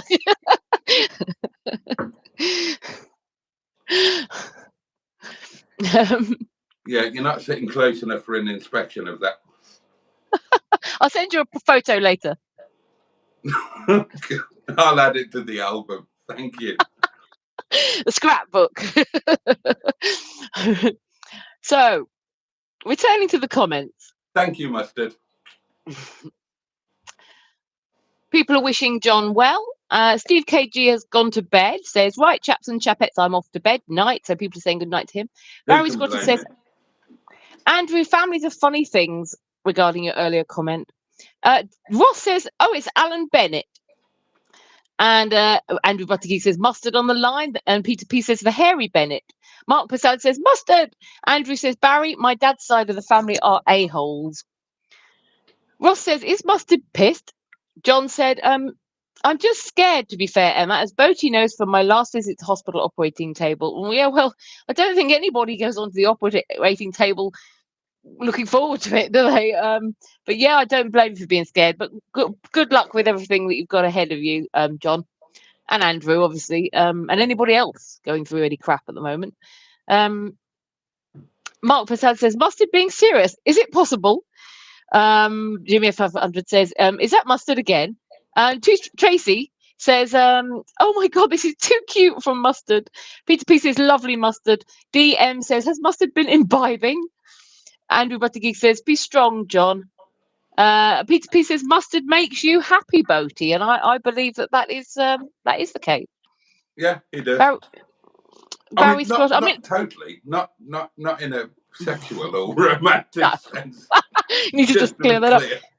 But I think, isn't it lovely when you meet somebody, especially sort of later life when you haven't known them all your life, and then you just click and you just get on, and then you just go on to have some great times together. I think that's really nice.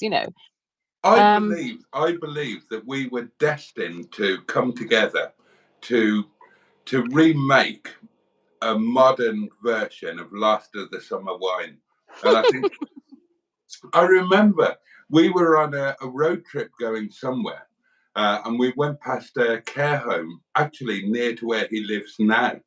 And I thought, that's where we're going to end up. We're going to end up running a YouTube channel from a care home. We're both going to be in there. You'll be live streaming every evening still. Yeah.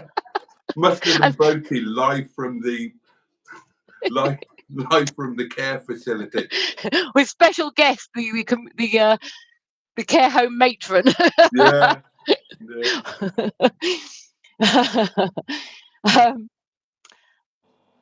Barry Scott says, John, I remember my friend on the phone before he went in his triple heart bypass. Barry Scott says, Mustard and Boaty sitting in a tree. Andrew Butterkey says, no PNHQ visit today. And did the brakes show up? Oh, I think you dealt with that earlier, didn't you? Yeah, they did turn up, Andrew, but they turned up very, very, very late. So we had to abort the PNHQ mission. And I'm not sure what Mustard did, but I know he was quite busy because he did a thorough interior proper clean on Lewis Hamilton, got that advertised, already got a potential deal in place. And no doubt he does the worthwhile things as well. And I went out to lunch and went shopping.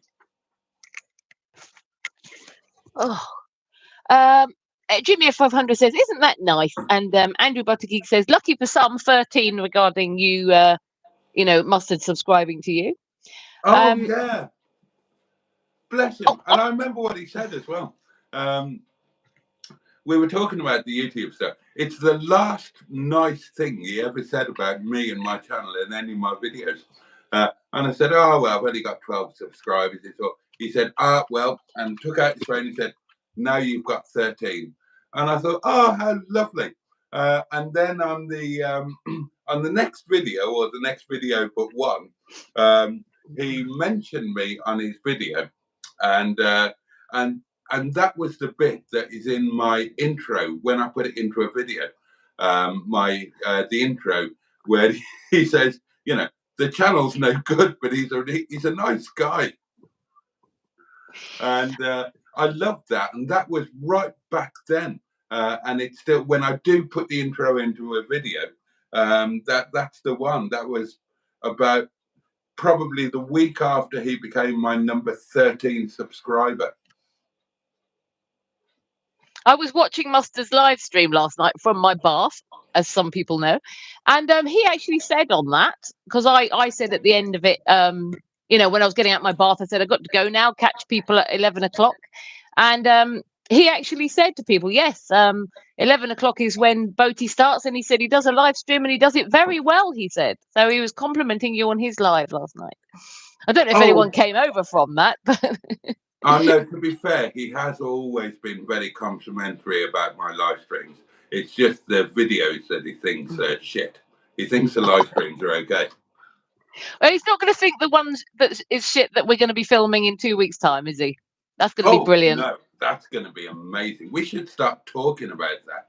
And, I'd like to get more than 17 views for it. So, well, I tell you what, it should be a community thing. So, let's include the inner scrotum in the planning.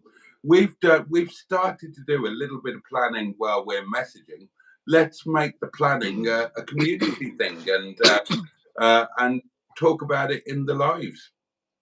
They're the buggers who are going to have to watch it. That's true. Yeah. What would people like to see? But nobody needs to be suggesting that I do it naked. That's not an option. I would like to make it absolutely clear that I'm very happy to do it naked. He'll be naked. I won't. No one will watch it then. If you're Well, naked and I'm not. Nobody will watch it anyway. Nobody watches my Wales videos. Look at the viewing figures. Well, we'll try and change that in 2 weeks' time.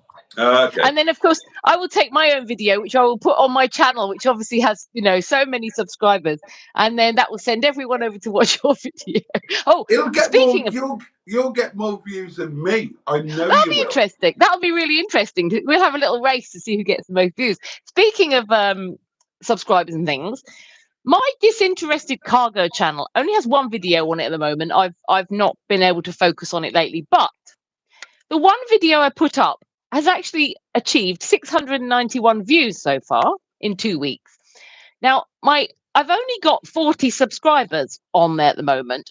I would quite like to get that over 50 subscribers, because if I go to any like car shows or anything, I'd quite like to do a live stream from there, even if it's just a short one.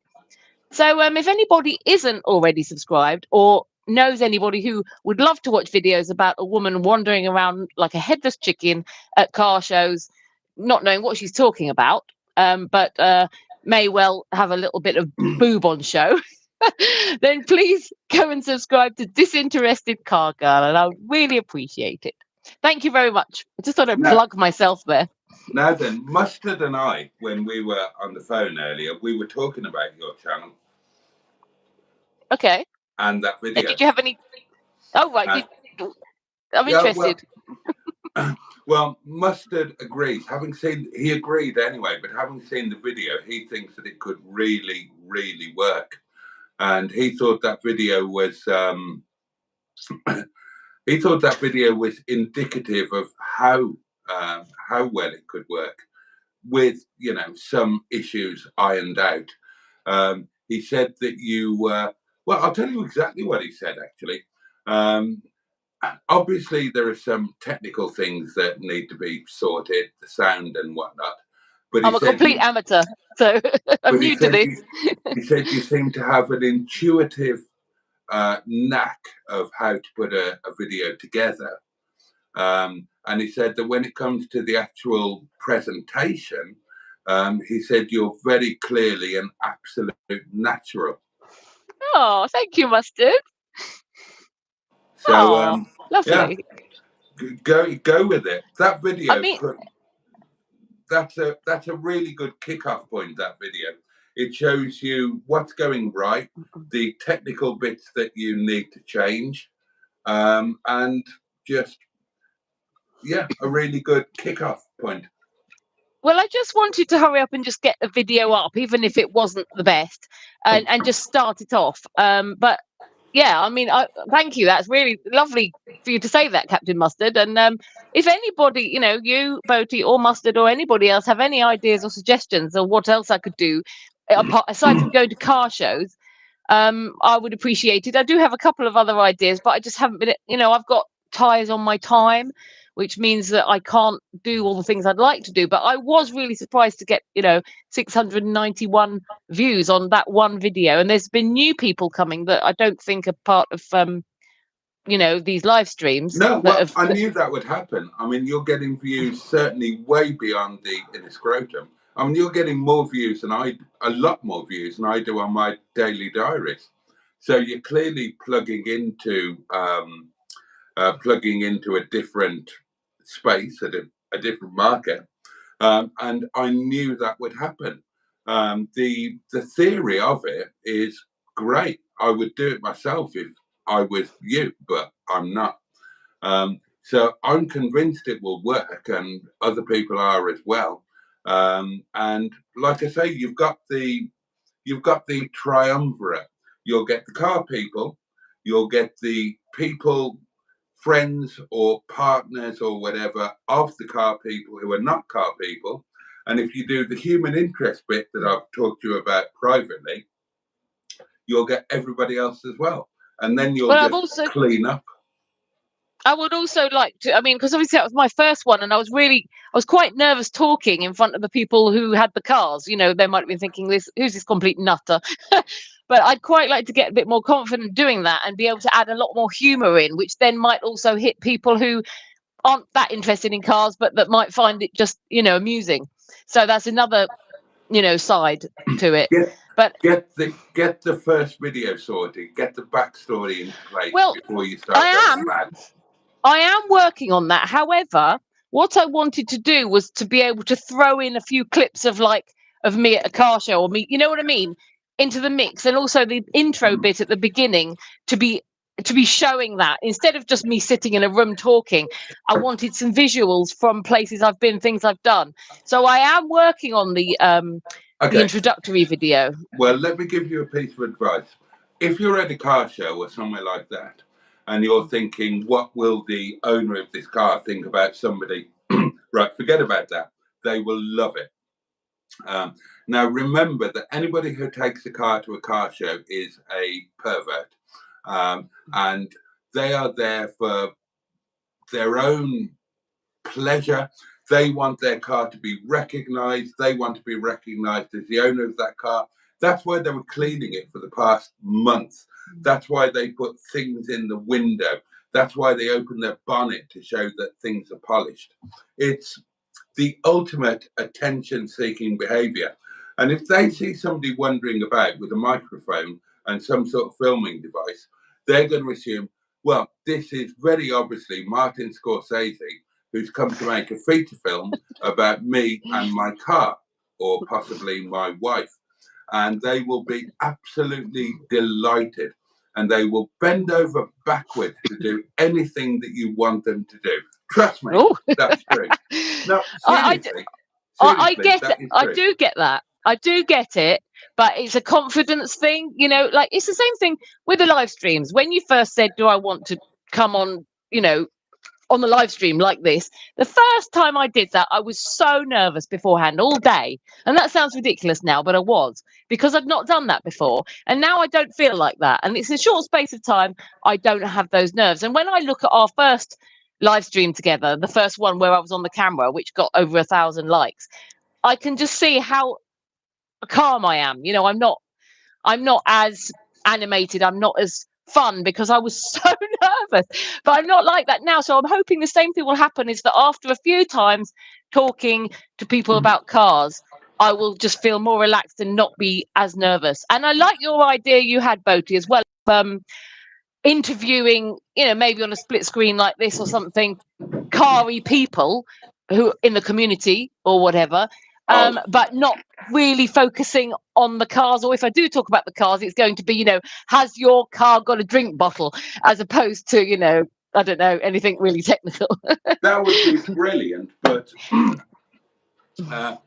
don't do it as a piss take. Don't do it as a disinterested car girl piss take. Now, no, I didn't mean it as a piss take. No. The idea of the Mustard and Boaty do lunch with, part of my thinking about that was that we'll get car people and we'll get them into a different situation and get some different things out of them. And that works to a certain extent. But you could take it a step further. And that could work really, really. I mean, if you could get some certain people and start asking the questions that people would love to know. Now, as an example, and this wouldn't be possible, probably never, but imagine if you got Hubnut. I know you don't know who he is, but if you got Hubnut and you asked him questions about nice, not horrible questions, but, if you asked about stuff like how he dealt with being a YouTuber when his marriage broke up, and how things went when he first met Carly, Miss Hubner, and carefully introduce those elements in, then you would be getting into an area that nobody ever got to before. You know what I mean? I absolutely understand what you're saying, because again, that's a personal interest thing. So you get the people who are interested in watching it because they know who he is and they're interested in cars, but then they're getting to find out the man behind that. They're getting to find out No, I didn't. I wasn't intending to do a piss take. Obviously, that I'd have the odd joke in there, but I was intending it to be more, yeah, like a personal interest thing, finding out about the person behind the cars. Yeah.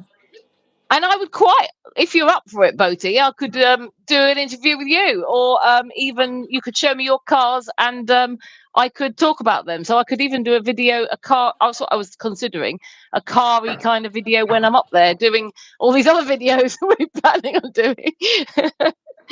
Yeah, I'll do it.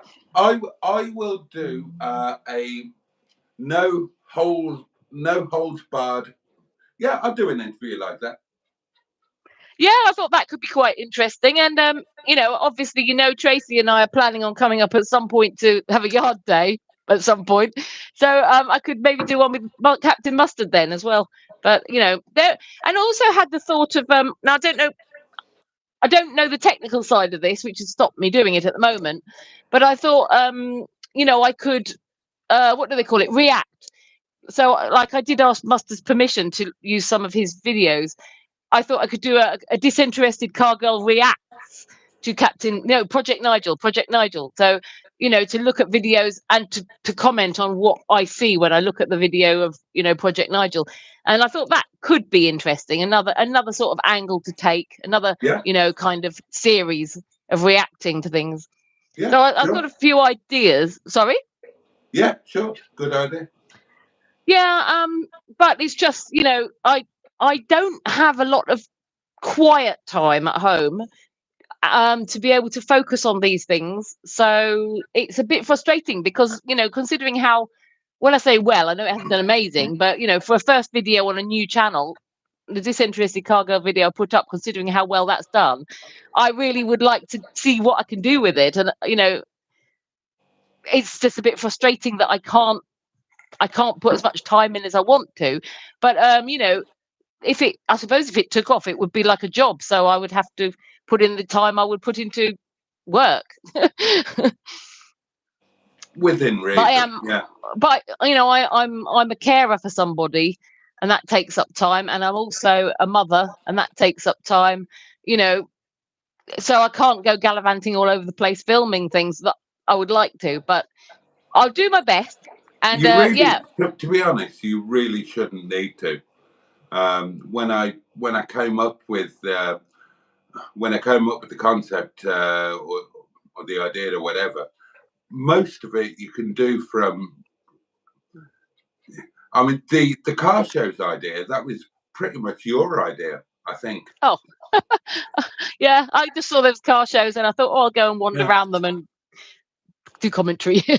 Everything that I envisaged, you can do in your own time when you get 5 minutes here and there.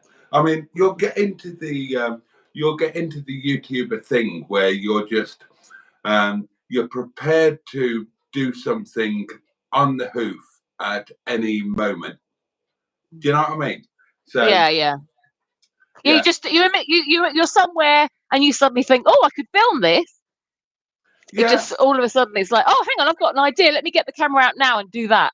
Or you've just got, I mean, you'll see when you come here, but normally during the day now, I'll have 2 cameras set up in a tripod and maybe a camera set up in a gimbal. So if I suddenly get a little thought nugget, then I can just press a button on something and I can film it. And it might only be 2 minutes, but everything was there ready for me to do that 2 minutes. Yeah, obviously though, mine on Disinterested Car Girl has got to be car related. I'm doing the other channel as well, just to. No, you don't. Do you not think? Of course not. Because you suggested I do it's a separate channel so that can be dedicated to that. Yeah. But that isn't about, I mean, look at the title, Disinterested Car Girl. Why would it have to be about cars? That would conflate with the title. So how will I know which channel to put my videos on? If because I've got the Emma Lemon channel, which has more subscribers. Well, I don't know what you want to do with the M11 channel. I know what my vision is for the DCG channel. It's like you're my boss. But I don't know what you want to do with the M11 channel. I mean, if you do the backstory properly for DCG, then you can put anything on there. Well, you know, the backstory, obviously there's the stories of how I got involved, but things regarding my personal life are a little bit sensitive to be putting too much of that out there. So I have to be careful with that. Well, that's quite simple. You put out that things are a little bit too sensitive to put out, but you say that I wanted to do this, or I needed to do this, or this appealed to me because of something that is too sensitive for me to talk about. So you reference it, but you don't explicitly reference it. Yeah. I mean, I do want to give it a go, and we can talk about it obviously when I come up to visit. But yeah, I do want to give it a go because, you know, the amount of people who've viewed that one video, and it was just a very short, you know, not knowing what I'm doing, very bad technology video. I'd be interested to see where I could take it. So, well, to be honest, the title of the name of the channel alone will bring in viewers, which is why I'm a genius and why you're a nutcase for wanting not to use it. well, it was the word disinterested because I felt more that I just don't know what I'm doing. But as you pointed out, there are other people who do videos where they don't know what they're doing, but they're trying to be interested, whereas I'm not even trying to be interested. But yeah, we will see how it goes, and when I come up there, we can The channel can go is that will you ever be genuinely interested? But that's the problem. What if I did become really interested? Then that would be an amazing progression for the channel, and people would love that journey and tune in for it. I guess so. That's the you still don't get the story that I've got in mind, do you? Well, maybe you need to explain it to me again, but not now. I thought I got it. I thought I did. But clearly you don't think I have. I don't think you see exactly where I thought or hoped it could go, because you know, when you create something, you don't put limitations on it. You try and create something that probably would never go, you know, to the nth degree, but you allow the space that if it happened to become something amazing, you allow the space for that to happen. But in order for that to happen, you have to put these steps in place. So the disinterested car girl thing is, you know, the backstory. That's I haven't made that up. It's true. I'm just suggesting that you are honest about the background. So then the next kind of step is okay, you're not really interested, but for all the reasons that we talked about, and you enjoy the this, that, and the other. So you want to see what it's all about. So you're not really interested. You can't drive. You'll never be able to drive, but you want to kind of get into the psyche of the people that are interested because they've become an element of your community circle. So you're kind of disinterested, but you're kind of trying to learn a bit. And then the jeopardy there would be, would you ever become genuinely interested, even though you're not going to be a driver, even though you're presumably never going to be a mechanic? Would you ever become genuinely interested? And that could run on forever. Yeah, I do get it. You think I don't get it, but I do. Okay. Shall we see if anybody has said anything while we've been talking for the last 45 minutes? What a jolly good idea. Right, Ross said about an hour ago, funny how I had a few mates in the UK and now I'm further away, I have more mates to chat to. That was very loud in my ear. And I thank I do apologise. the likes. It was really loud. I was off mic there. Well, you weren't, and it was extremely loud. Sorry about that. John Stooley says, I'm determined to stay strong, and I know you're all here for me, and I appreciate each and every one of you. And Jimmy Mighty Quinn says, well, I think I prefer the weird bear sitting on the chair. Thank you very much, Jimmy. I was thinking we should have a new feature where Jimmy Quinn basically, well, he's doing better beasting than Mustard, isn't he, these days? I think we need to have a feature where Jimmy Quinn basically, you know, Jimmy Quinn's no nonsense comment or something. Jimmy, how long do you expect me to live, by the way? So I believe Tracy's got 25 years, Boaty's got 10.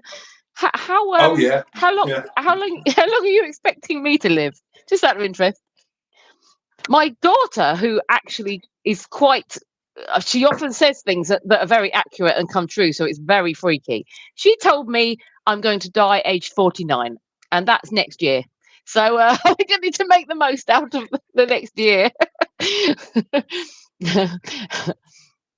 And yes, Peter says, yeah, on the left. I'm not quite sure what that was too. Matron says, don't talk about Boaty like that, Jimmy. Thanks, Tracy, sticking up for me. And he sends her no less than 6 cucumbers. Ross says, more like Bert and Ernie. And Peter P, that's regarding you and Mustard. Peter P says, Boaty's pimp slippers. Andrew Buttergeek says, the one with the smaller tinkle is usually the wife. Mark, I'm so pleased to have been here tonight. This is my first Emma and Boaty. How lucky I am to be here today. Oh, Mark, this is completely different to the Monday Night Live, I have to say. So thank you for being here, and I'm glad you're here. I'm glad you're enjoying it. Please do tune in next Monday to have a taste of what usually happens on Monday, because it can sometimes descend into chaos. But yes, thank you for being here tonight anyway. And yes, you are lucky to be here, as am I. Matron says, disinterested shoe girl. That's quite funny. Jimmy Mighty Quinn says, Boaty looks like a pimp. I'm sure someone said that earlier. Mark Passad said, I'll say again, great loafers. And Andrew Buttergeek says, oh, Emma, a red lemons holding device regarding my red bra, which is here. As Boaty show your shoe again, I can show my bra again. Oh, by the way, I've got a new willy waving cloth. Look, it's got lemons on it. I haven't needed to wave it tonight, though. And Mr. Stephen Parry from Port Sunlight in the Wirral. The Leisure Peninsula. He says, are you looking forward to your Wales trip? I'm staying over Jason after or before the trip, Emma. Yes, I'm very much looking forward to it. It's not only is it going to be absolutely fantastic to go to Wales, to a place I've not been. I've been to Wales before, but not the place I've only ever been once in childhood, to be fair, but not to the place we're going. It will also be an absolute delight to meet Boaty for the first time and to stay with him and get up to all the other fun and frolics we have planned. I'm going to have a meal at his restaurant. So that will be nice. And I think you said we might do some kind of lunch on the Tuesday. I don't know if you said the land. Did you say the Land Rover lunch? Land Rover lunch. Oh yeah. Yeah. So we've got loads planned, and we're going to video. We'll both be videoing absolutely everything. So you've got lots of videos to look for. Everything. Every little thing. Even when I'm asleep, he's probably going to be creeping in and taking a video of me snoring. I'm totally going to do that. Yeah. And when I'm on the toilet, I shall let him into film that. Yeah, I might do that remotely. Nothing is going to go unfilmed, so you will get. Oh my God, we should really hype this up. This is going to get the views because people will be wanting to tune in to see what happened on Emma's trip. Totally. This could be fun. 2 nights at Windy Bottom. And 2 nights, but that's so then there's an evening and then a whole day with Wales and then a morning and afternoon. So lots of filming opportunities. And I was going to also say, so not only am I looking forward to it for those reasons, but also again with the personal side of things, I don't get a break very much, and I have had quite a rough time the last few years, and particularly recently I've been very much constantly embroiled in personal battles regarding me and family and just issues I've got. And it will be so nice to just have a couple of days away to just unwind and just not have to think about stressful things. Hopefully it won't be stressful anyway. So I'm very much looking forward to it for that reason as well. So many good things to come from that trip for me personally anyway. Both will be sick of me by the end of the 2 days and be glad when I go. Right, so oh my goodness, there's loads of things here that are it's shot to the end, so I'm just winding back up again. Oh right. The movie, keep expecting you to get up and crack open a can of beer. That is did we lose? I don't know if I lost you then, because my camera suddenly had a blip. So sorry if we had a blip. You disappeared, you came back. Okay. So Barry Scotter said the bear reminds him of Ted. It's Ted from the movie, and it's got one of my son's old t-shirts on. Somebody gave this to him because they'd won loads out of one of those grabber machines at the seaside. They had a load of them, so they gave him one, and I like it. It's my best pal, is Teddy. Barry Scrutter said Andrew's smaller tinkle comment. He's laughing at that, and I'm just checking my son on my monitor. He's doing okay. And Peter P says that's a very naughty bear, and Captain Mustard is here saying hello everyone, ages ago now. Jimmy F500 says live from the Zimmer frame. Peter P says hi Captain Wonderful, and Tracy says hi Mustard, it's Tracy in someone else's clothes. She's got clothes on though, at least. Captain Mustard then says hello to everybody individually, and I'm going to burp. Excuse me, I hope you didn't hear that too loudly. And Matron says strings, I feel like a tampon, because he called her strings. Mustard did when he welcomed her.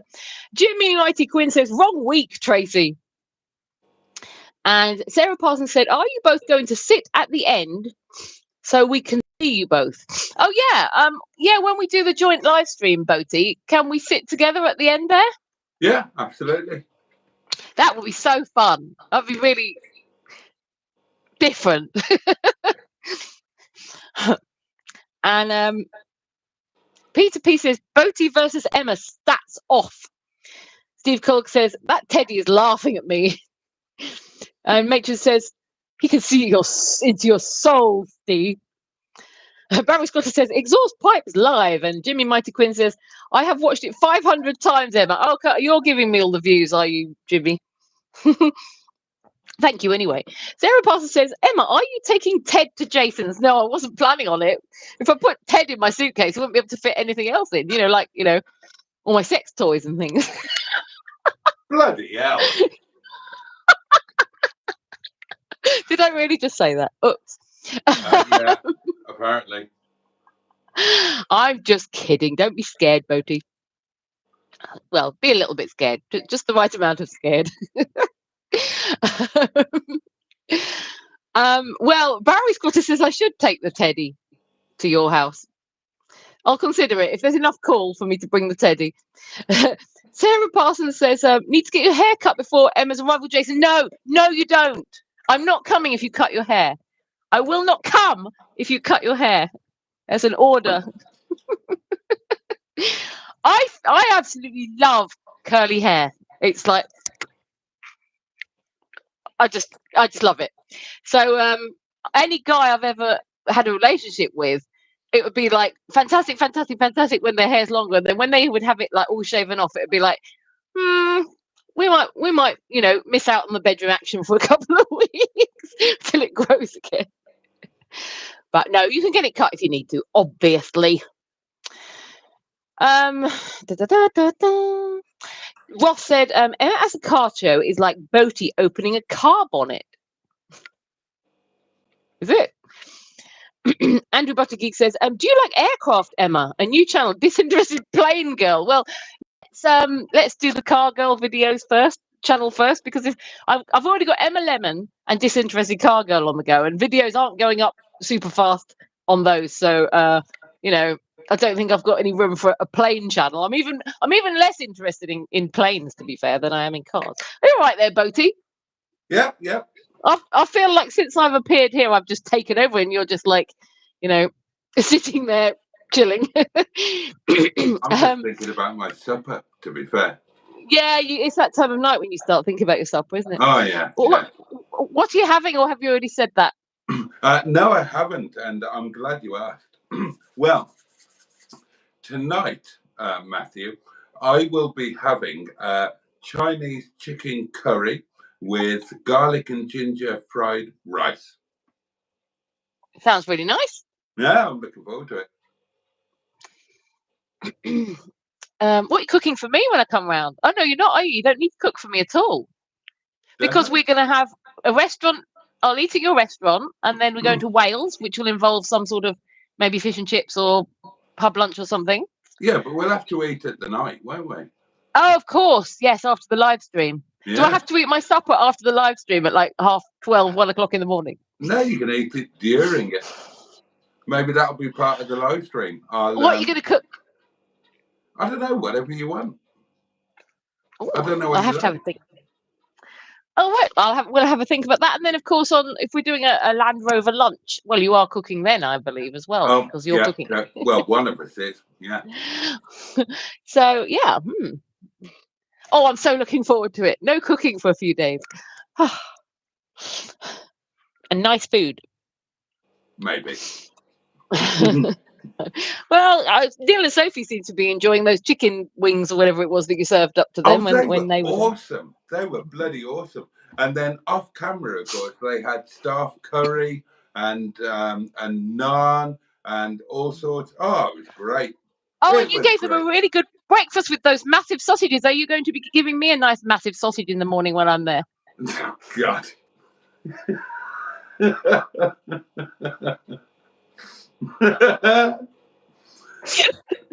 Yeah, move on. Are you going to be doing any kind of breakfast? That's a serious question. Not if we're going to do a Land Rover lunch. No, it'll be. That's fine. It'll just be like toast and coffee or tea or That's whatever. Fine. I can forgo my morning sausage. It's okay. Well, I mean, if you need something, well, you let me know. Order in advance. It's fine. And I will. It's fine. If you need sausage in the morning, there will be. It can be provided. Oh. Oh. I don't normally eat a lot in the morning, to be honest, so it's fine. But if you want to give me sausage, you're welcome to. Sort of throw that in there. So. A bacon butty might be nice. Yeah. Well, we can discuss these things. Ross said, "How about bank loans? Disinterested interest, girl." That's quite funny. Jimmy Michael Quinn says, "No, there's Norwich Airport, Andrew. There is. Yeah, I don't really fancy sitting at Norwich Airport constantly, but there is that." Barry Scotter says, "Emma, when you go up and see the boatman, do a walk around of his fleet, please." Yes, well, this is what I don't know if you said that before or after I said it, but I would really like to do that, to look around your cars and talk about them, Boaty. So, okay, yeah, that'll have to be on the Tuesday though, because obviously I get there too late on the Sunday, and then we got Wales and the live stream on the Monday. But yeah, we'll try and fit that in. He's saying please. He's asking ever so nicely, and he's got praying hands. So we have to do that. I'll pick you up in one car, and then we can go to the restaurant in a different car. So that's 2, and then we'll go to Wales in a different car. So that's 3. And then we'll go and do the Land Rover lunch in a different car. So that's 4 without even doing the walk around.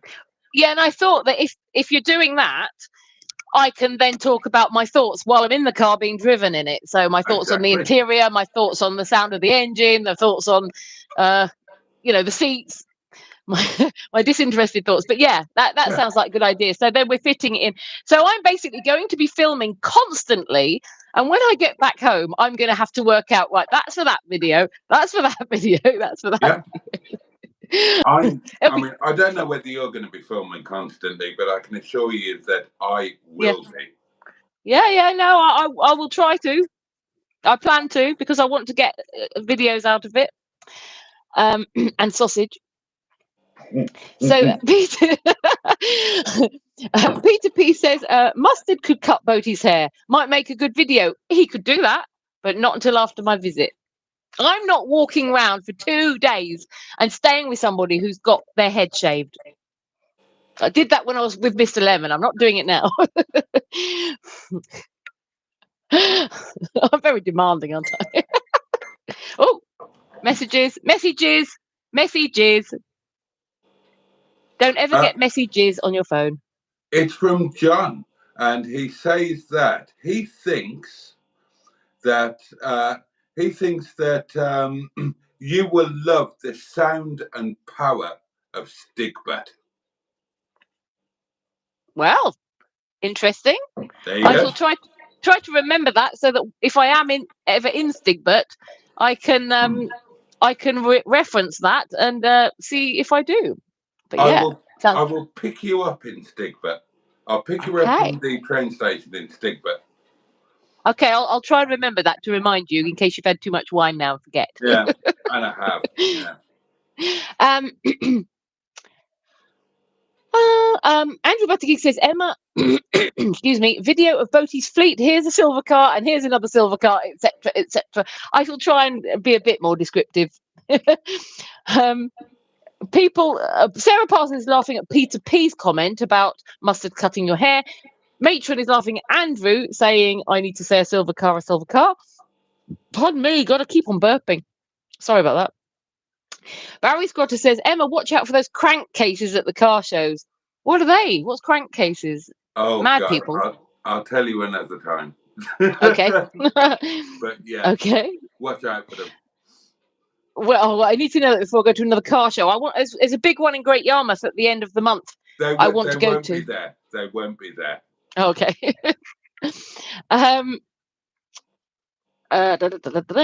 Jimmy Quinn is laughing at Andrew, and Barry Scotter says, Andrew, bang on with loads of laughing faces regarding me saying silver car. Sarah Parsons suggests that maybe I will cut your hair, and I assure you that's the last thing I will be doing. I will not be cutting your hair. I've had a lifetime of cutting people's hair, like my husband's and children's. I don't really want to go on a trip and cut someone's hair.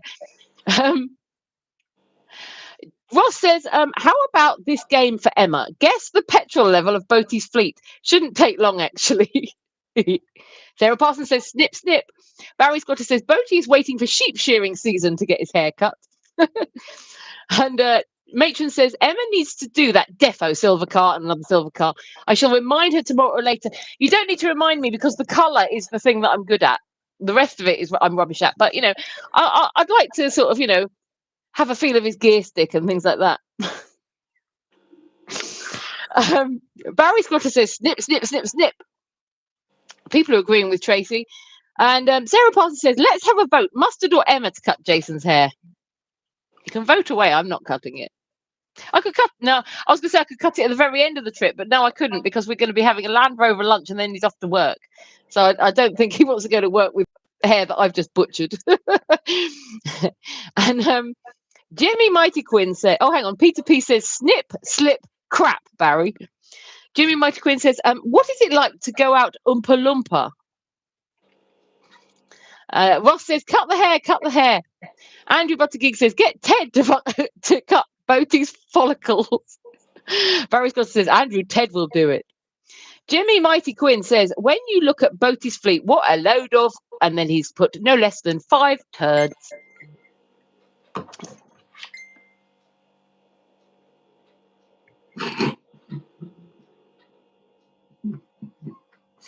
Nothing to share. It was Mustard saying that me cutting your hair would be a good video. In the caravan. Yeah, well, me cutting Mustard's hair would be an even better video. And shaving him. Yeah.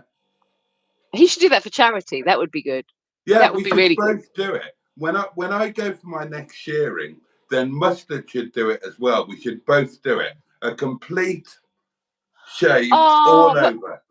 Mustard Me would and take too Mustard. long. Oh, mustard would take too long to get back to how it is, though, and he wouldn't be the same mustard, would he? No, he wouldn't. He'd look like a weird, he'd look like a potato that had been left on the shelf for 5 years too long. And you'd have to give him a new nickname. You couldn't call him Hairy Campdamp Jesus anymore. No, I couldn't, could I? Nor the Hairy Paddington. No. What would you call him? I don't know, the wrinkled, slightly deceased ball sack. No, that's definitely going to put him off having his hair cut. Mustard says, disinterested car girl will love Nigel. Sorry? There is an update from Mustard, and he says, fuck Charity, you're going nowhere near my locks. Fair enough. Making it clear there that Charity can go and fuck itself up against a lamppost. Well, all I can say to that comment is furry muff. Yeah, indeed. Get through the comments. You're about 60 I am, but you keep on interrupting me. I need supper. Captain Mustard says DCG will love Nigel. Andrew Buttergeek says so many pretty colours, Mustard, on the car. And Jimmy F500 says Tracy will child mind your kids, Emma. I know she will. That's the plan. That's what who's her and her family are looking after. Well, it's only one that needs looking after, and yeah, they're doing it. So I can go gallivanting. Captain Mustard says yes, colours. Ooh. And Matron says, thank you, Jimmy F500. Yeah, brilliant. Look, even the community are calling for you to babysit for me, Tracy. And Peter P says, isn't Uncle Jimmy nearby? He is, actually. Jimmy, how are you good at babysitting? Matron says, I will be going to the yard with her. My daughter is lined up for children duties. Andrew Buttergeek says, Jimmy's childminding service, your kids will never be the same. Okay, second thoughts there then. Ross says, to be fair, Boaty's world has nothing to do with boats. Well, it has, didn't they buy a canoe? I bet it infuriates boaters in the search bar on YouTube. That's a good point. Jimmy Mighty Quinn says, if that's for me, I don't babysit. Oh my God, I got cramp in my hand all of a sudden. He didn't say that, I did. Jimmy Mighty Quinn says, I fucking hate kids. I don't like my own. Ross says, Dino Dad.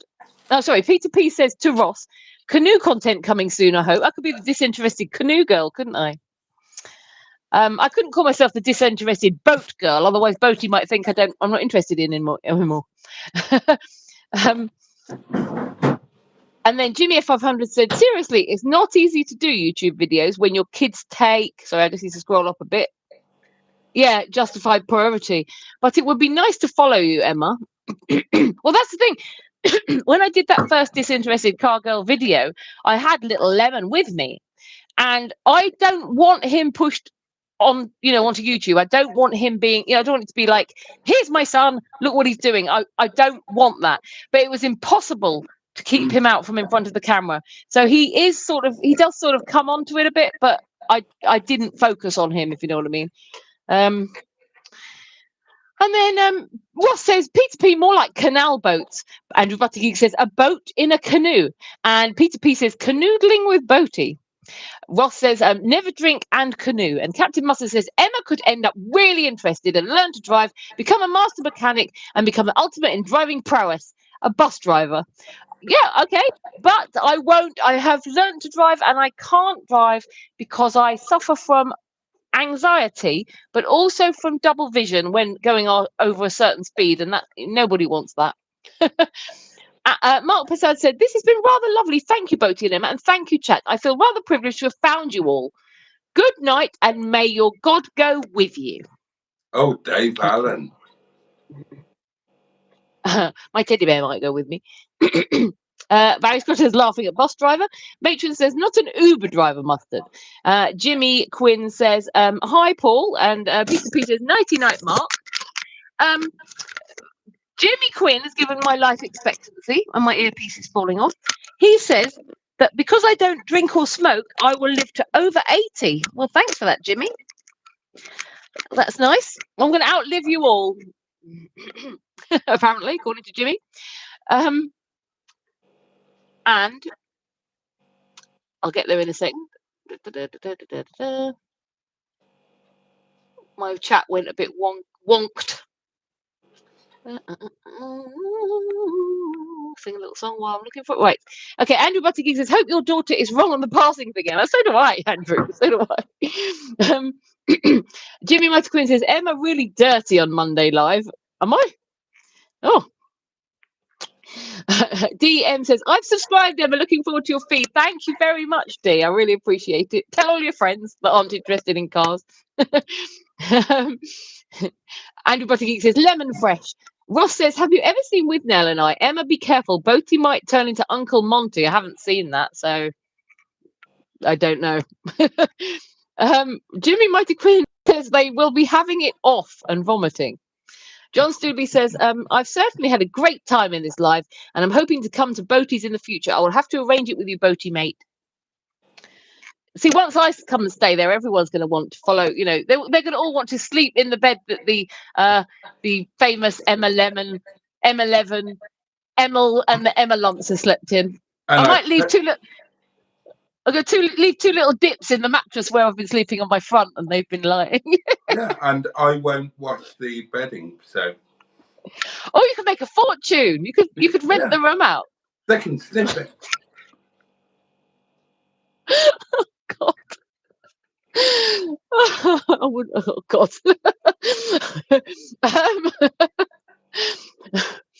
Barry Squatter says, Ross, Uncle Monty. Matron says, you don't have to think about it, Jimmy. And he's Jimmy Mighty Quinn is putting lots of pictures of teeth on the chat and saying fucking hell and vomiting. Andrew Buttigieg says, a lady always needs her toys. Mr. Stephen Parry from Port Sunlight in the Wirral, the Leisure Peninsula, says, why Emma while you're at Jason's, try to find a private road so she can have a bit of a driver on your vehicles. As we know, she doesn't have a license. I wouldn't. I haven't tried drive. You know, I did drive. I did a test. I did more driving. You know, so I could drive, but it's been years. I wouldn't risk it. And he then goes on to say, Jason, you have to hide the sex doll when Emma arrives at yours. Why? I don't want to play with it. Matron says, sadly, I have to go. Someone wants their phone back so they can go to bed. Night all. See you all Friday evening, if not before. Tracy, over and out. Jimmy Mighty Queen says, Boaty, have a trim up down below and keep it tidy. Or maybe Mustard could shave that. If not your head, maybe he could do that. I think Boaty's fallen asleep at this point. Peter P. Everyone's saying goodnight to Tracy. Peter P. says, Boaty. What? To be fair, I am actually trimmed at the moment. Okay. Was that for your lunch date today? And people are saying goodnight to Tracy. Peter P says, Boaty can control his bits. Does that say? Or something else? Don't know, not sure what that says. Jimmy Mighty Quinn says, that will be a good live stream. Emma eating it, lol. Eating what? Oh, it must have been sausage. Peter P, let there be sausage. Barry Scotter says, sausage, a paper plate with a hole in it. Jimmy Mighty Quinn says, now she wants a sausage in the morning, but Boaty's got a little chipolata. Captain Mustard says, use folders for your clips. Ross says, night to Tracy. Andrew Buttigieg's laughing at Jimmy. And the final comment there at the moment is, Barry Scotter says, cheers for the live, guys and girls. It cheered up a rather dull night at work. Oh, glad to be there for you. And on that note, I'm about ready to get supper and go sleepies. What about you, M11? Well, I want to say, hasn't this been a different experience tonight? But nice, nonetheless. Starting off with me missing AWOL for the first hour, then, you know, a bit of heart-to-heart going on, and then a bit of just general chit-chat at the end. I do love the Monday lives how they are, but it's been nice to have the change. And I think I speak for the community when I say that we would like to know what the view is on the monitor of the little lemon. Oh, he's sleeping. I would have disappeared if he was doing anything other than that. He's stirring slightly now. Hang on. No, he's sleeping. He just stirs like, yeah, he's absolutely fine. You know, sleeping fine. I'm hoping he's starting to be on the mend, because this was day 2. Well, 2.5 of his illness. So I'm hoping that, you know, tomorrow he'll wake up feeling a lot better, and things can improve, because I've had a couple of, you know, pretty rubbish days with him and some other things going on. And last night I had anxiety and panic attacks, which wasn't very nice. And I hope that does so happen. I mean, you know, you're a grown up, you can deal with your own rubbish, but tonsillitis when you're a kid is just horrible. So I hope he feels loads better when he thank wakes you. up. I think, I'm not sure if you were asking what I'm about to do now. It will probably just be, you know, prepare myself for bed and go and get up there, see how he is, and then Can I just point out that we didn't do number of the week? It has been noticed, and John Stoodley has stepped in and nominated number of the week as 4, and I okay. thoroughly approve of this. I have the official number of the week takeaway menu, and before we say good night, and do say your good night, everybody, because we are going now. But the number of the week is 4, and M11. Would you care to take a guess as to the number of the week Chinese menu takeaway tie-in thing? It's obviously very early in the menu. It's It not is going very to be. early. It's not going to be prawn crackers, because they're usually number 1, and it's not going to be spring rolls, because I said that the other week. So I'm just watching little thing on a monitor who was rolling around a bit. I don't want him to roll off the bed. Very early in the menu. I'm trying to think what's a very basic, like, Right. Well, early let me thing. tell you that 1 to 5 are all starters. A Well, yeah, I particular thought it would be, starter. and Yeah, I'm trying to think of a really basic one. It is a Chinese staple. I make it myself quite often. God. A spoon would be involved. Oh, is it miso? I don't know how to pronounce it. Soup. Is it what soup? I don't know how you pronounce it. MISO. Soup. Is it what soup? I don't know how you pronounce it. Yeah, I'm trying to help you here. No, it's not. Name another Chicken Chinese and sweet soup. corn. No, that's number 3. No, sorry, that's number 1. Oh, right, okay. I can't think of another soup. Oh God. Anybody? Someone says mushroom soup. Someone says chicken noodle soup. No. Well, Jimmy said prawn toast, but you said you need a spoon, so it won't be that. No. It's that very watery one, isn't it? No. Oh, it's not.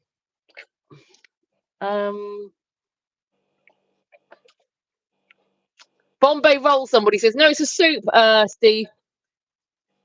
Well, you need a spoon for it anyway. It may not be a soup, but you need a spoon. It is a soup. 1 to 5 inclusive are soups. Oh, come on. It's the Chinese soup. It's the best Chinese soup. I love it. I've made it. Jimmy Quinn suggests noodle soup. Peter P suggests wonton soup. John Stooley says chicken soup. No. It's a very classic Chinese, isn't it? It's not going to be like chicken or something. It's going to be a name, isn't it? Is that right? Yeah. Well, kind of. Yeah. I mean, there could be chicken in it. Special fried soup. No. Jimmy Quinn says black bean soup. Andrew Buttigieg says bird's nest soup. Ross says cuppa soup. No. Boaty special soup. Okay, it's not cold and it's not sweet. Oh, hang on a minute. I'm going to have to just rush. I'm going to have to rush away for a minute, potentially for longer. Oh, okay. Well, on that note, I will tell you that the number of the week is indeed number 4. And the dish of the week, according to the number of the week, is hot and sour soup. There's clearly an emergency upstairs at M11 Mansions. And, oh, Ross, Peter P, yes, correct. Well done. Ross, you you need help. On that Okay, note, I'm hearing voice, but not in visual. So what was the soup? hot and sour. Oh, okay. Is everything okay? Yeah, he just sat up, so I thought I'd better come up, and I'm now just stroking his head. But I think he's going back to sleep. But I thought I'd continue, absently, seeing as we're coming to the end. I don't want to miss out on the ending. It's best bit. Well, on that note, darlings, I think it's time to say good night. It is, gosh, it's quarter to 1.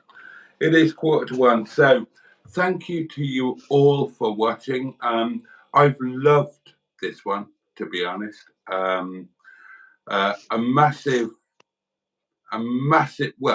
A huge thank you to M11, who could have just said, no, I can't do anything tonight. But bless her.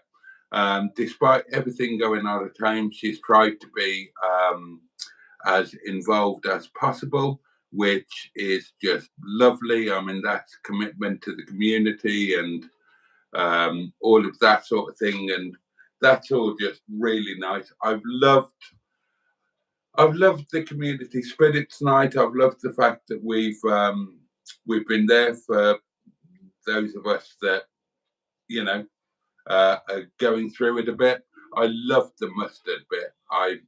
I'm not quite fully going there yet because I don't want to fall apart, but I will probably address that again. And oxtail soup, fuck off mustard, shit and sugar soup, Jimmy. Yeah, I've loved this one. Actually, I really have loved this one. It's been real. Nothing. Oh, nothing. Yeah, it's just been real. It's been what this is all about. Emma's, bless her, has got a poorly kid, and she's trying to juggle that and doing the live stream bit, and that's very real. Mustard, bless him, was heartbreakingly, well, not heartbreakingly, heart-makingly real. I love that, and we've been doing the community bit. It's just been really good, really, really good. But I do need to go and have some supper and go to sleep. So, yeah. Thank you to each and every one of you who's watched this. Thank you to M11 for allowing our community to intrude on her very personal and private life and making room for us. Thank you to Mustard for just making me feel generally wonderful. And thank you to all of you for just making this what it is. It's not been the Monday Night Live that you're used to, but nonetheless for that, I think it's been, if anything, I think it's been even more worthwhile. There, Can I just also say, I think we need to thank you as well, Boaty, because the community is partly here, well, very much here because of you. And so, yeah, thanks to you as well. And also thank you for carrying the beginning of our wonderful show this evening and for putting up with my hectic schedule. And yeah, so thank you as well. I think you deserve the thanks as well. You've been going through some crap lately, and look at this, everybody. Boaty's been going through so much crap lately, yet every night he's continued to do the live stream. He's not even monetized, he's not getting any money for it, but he's continued to do it because of how much he cares about the community, and I think that's fantastic. So I think you need a lot of praise and thanks as well, Boaty. Oh, bless you. Well, thank you for that. And finally, just all the love in the world to all the people that need it. Andrew, God knows we're all there for you. we've all got hearts that are breaking for you, mate. John, we're all there for you as well. And I know that some of you will be, even maybe many of you, will be going through things that you haven't shared. And to anybody who's going through anything, even if it's just personal anxiety, then just all the love in the world from me and from everybody else. And that's what I love about this. It's just it's real people, real life, real issues, and a bit of virtual love and togetherness going around. And I think that is fantastic, and I'm grateful for it, and I'm grateful to be part of it. So and Simone rocks up. Hello, Simone. Hope you're doing okay, my lovely. Right, it really is time to go for all of us. So M11, thank you. Okay, and thank you to all of you guys. Hiya, please. I'm back. Oh, you're back. I just popped back. Sorry, I didn't realise I was on mute. I did say I was coming back, so sorry about that. But yeah, I just thought I'd pop back while I can, because he's settled again now, to come and say good night. So I'll just say I hope that everybody, no matter what you're going through, manages to have a peaceful and relaxing night, and a pleasant week until I see you again on Monday. From a slightly frazzled Emma. And the same from me. And thank you for being part of this. Thank you for, allowing us to share your life in some way. Best wishes to Lemon Junior. Tonsillitis is horrible. Hopefully tomorrow will be a better day. And much love to each and every one of you. Thank you for being part of this. I wish you all a safe and peaceful night, and a reasonable day ahead. For some of you, take joy wherever you can and whenever you can. For others, keep your chin up, and I don't even know if there's an and. Just keep your chin up. Well, I think what I wrote on your little card, Boaty, hopefully soon you'll be on the right side, looking at the bright side. Yeah, I love that. Bruce said it. Bruce said it. That is the bit that made me cry. That's the bit that made me cry. And the flowers are looking amazing. Thank you so much. That's okay. So that's about it, isn't it? I'll be back tomorrow, 11 o'clock, Tuesday Night Live. Hopefully Emma will be there. There'll be other stuff going on, but just all the love in the world to you all, and thank you. I think this is a lovely thing, and I'm grateful to it, and I'm grateful to all of you. Shall I put Bruce on? Yes, go on. Let's finish with Bruce. Cheer everyone up, lighten the mood. That everyone can go off to bed dancing and happy. Here we go.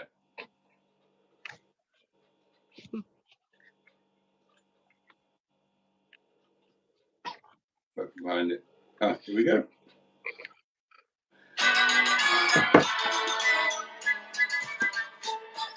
Cheer up, everybody loves a happy face. Wear it, share it, it'll brighten up the darkest place.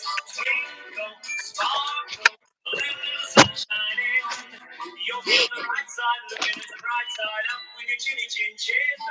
Cheer up, put a little laughter in your eyes. Breathe it, save it, even if you're feeling otherwise. Rise up, wise up, let the smile begin. You'll be happy-hearted once you get started. Up with your chinny chin chin. Chin up, chin here. I can see you've got a problem. I know, love, double trouble, Oh, being sarcastic. How can I be sarcastic with the chin I've got? Look at it, 2.5 weight of skin and bone. I'm not the president of the Pelican Club for nothing, So if I can lift this, you can lift yours too. All right then? Stick it in the air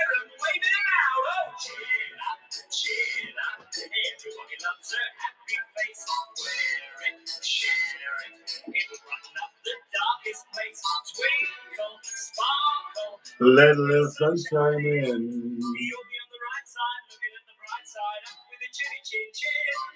Chin down, will get you round and turn round, starting clowning, think sad, you trouble, double think, glad they burst like bubbles. Chin up, chin up. Every little time your spirits will chin up, chin up. Give your attitude an upward tilt, twinkle, sparkle, let a little fun begin. You'll be on the right side, looking at the bright side, up with a chinny chin chin. You'll be on the right side, looking at the bright side, up with your chinny chin up. I love that. And I love all of you. Thank you, Emils. Thank you, everybody. Any last words? Well, just thank you, everybody. And hope you enjoyed this live stream tonight. And I will see you in the chat for the rest of the week. And I will see you on Monday next week. Have a good evening, and I hope you all sleep well. And much love from both of us and all of us. And on that note, Pachu, and indeed, Bosh! boom.